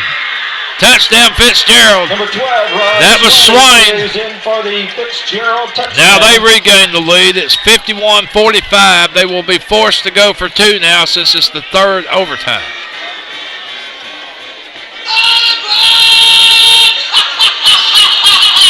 So a 6-point lead by Fitzgerald. Second time tonight they've led. And they will go for the 2-point conversion here now. And again, this is by rule. This ain't by choice. This is by rule. You're forced to go for 2 after the third overtime. And it looks like the quarterback keeper by Galdi did not work. They stopped him short.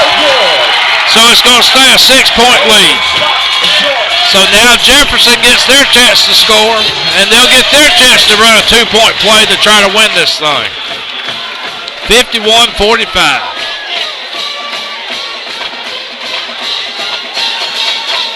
And I'm telling you what, both teams, as they run on and off the field, you're starting to see a lot of gimpiness. You're starting to see a lot of limping. This has been a war.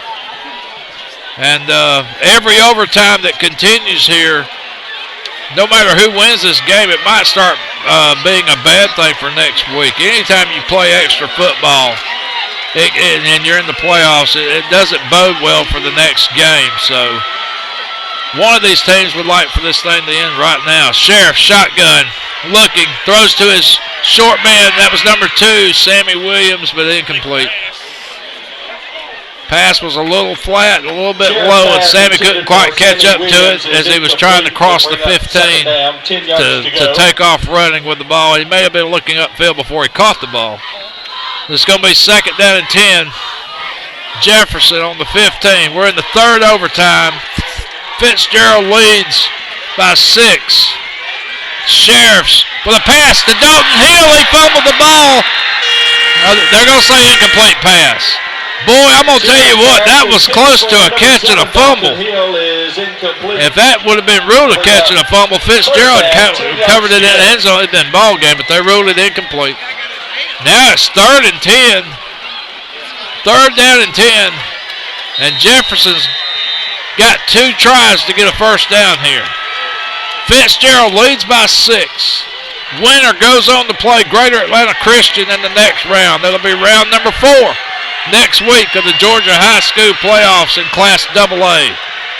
Sheriffs pitches back. They're going to do a halfback pass. And they called pass interference in the end zone.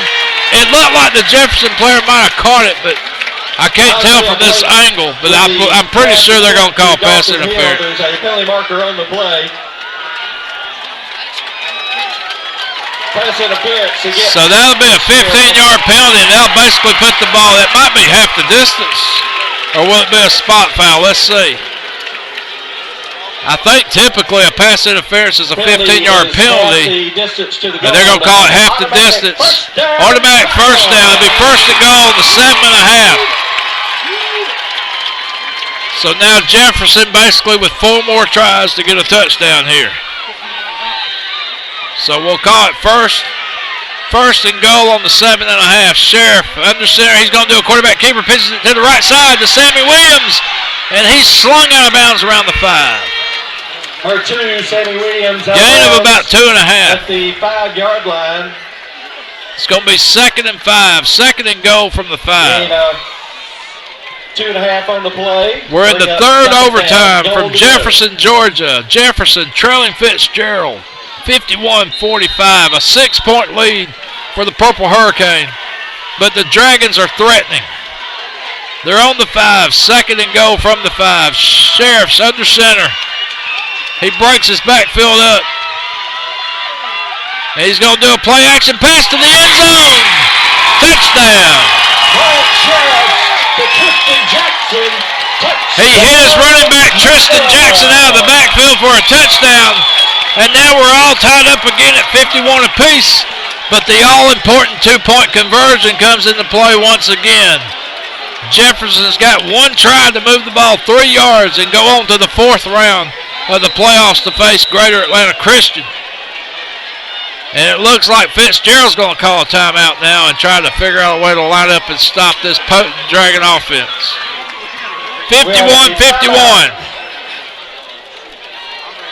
Again, remember, Jefferson came into this game ranked 7th with an 11-1 record. Fitzgerald came in ranked 4th in the state with a 10-2 record. And it's been everything we expected. 2 evenly matched teams, 2 different styles of offenses, but they're both getting the same results here tonight. 51-51 is your score. Nobody wants to lose. So now the Fitzgerald defense makes its way back to the field. Jefferson offense coming on. They've got 3 yards to win the ball game. 51-51. Jefferson offensive lineman and receivers asking for the crowd and the student body to make some noise. Sheriff gets under center. He puts Jackson to the right side. He's going to do a play action. He got hit from behind, but he gets it to Jackson complete. And it's going to be a 2-point conversion that's good. And Jefferson has won the ball game in 3 overtimes. 53-51. They will go on to the 4th round of the state playoffs to face Greater Atlanta Christian in what can just be described a game of the ages. This may have been the game of the year for all I know on Play On Sports. 3 overtimes, AA football, Friday night lights at its best. Final score from Memorial Stadium, Jefferson 53, Fitzgerald 51. We just hope you enjoyed it. I hope I can talk tomorrow. I hope I can root my dogs on, but I got a feeling I'm going to be real hoarse. I'm going to probably have to drink a lot of salt water when I get home tonight. For our engineer, Chris Crumpton, I'm Buster Crumpton for Play On Sports and GHSA TV. So long, everybody.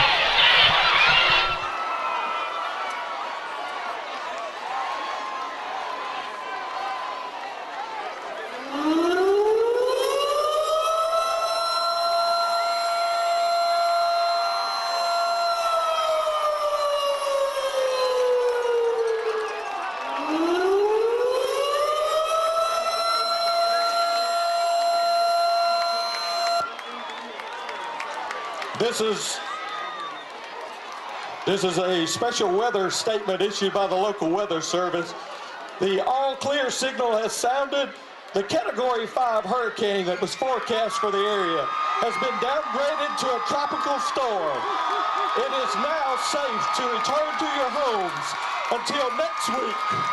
Be back here at Memorial Stadium as we defend our town one more week.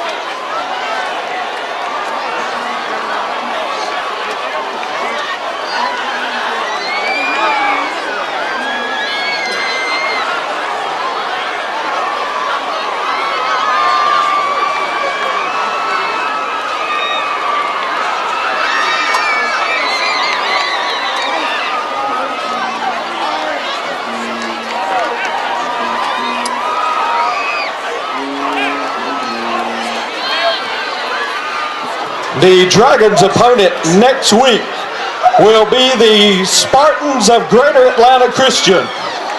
They won their game tonight by a final score of 27-24 over Early County. Calhoun beat Brooks County 49-7, and Lamar County defeated Lovett 35-28.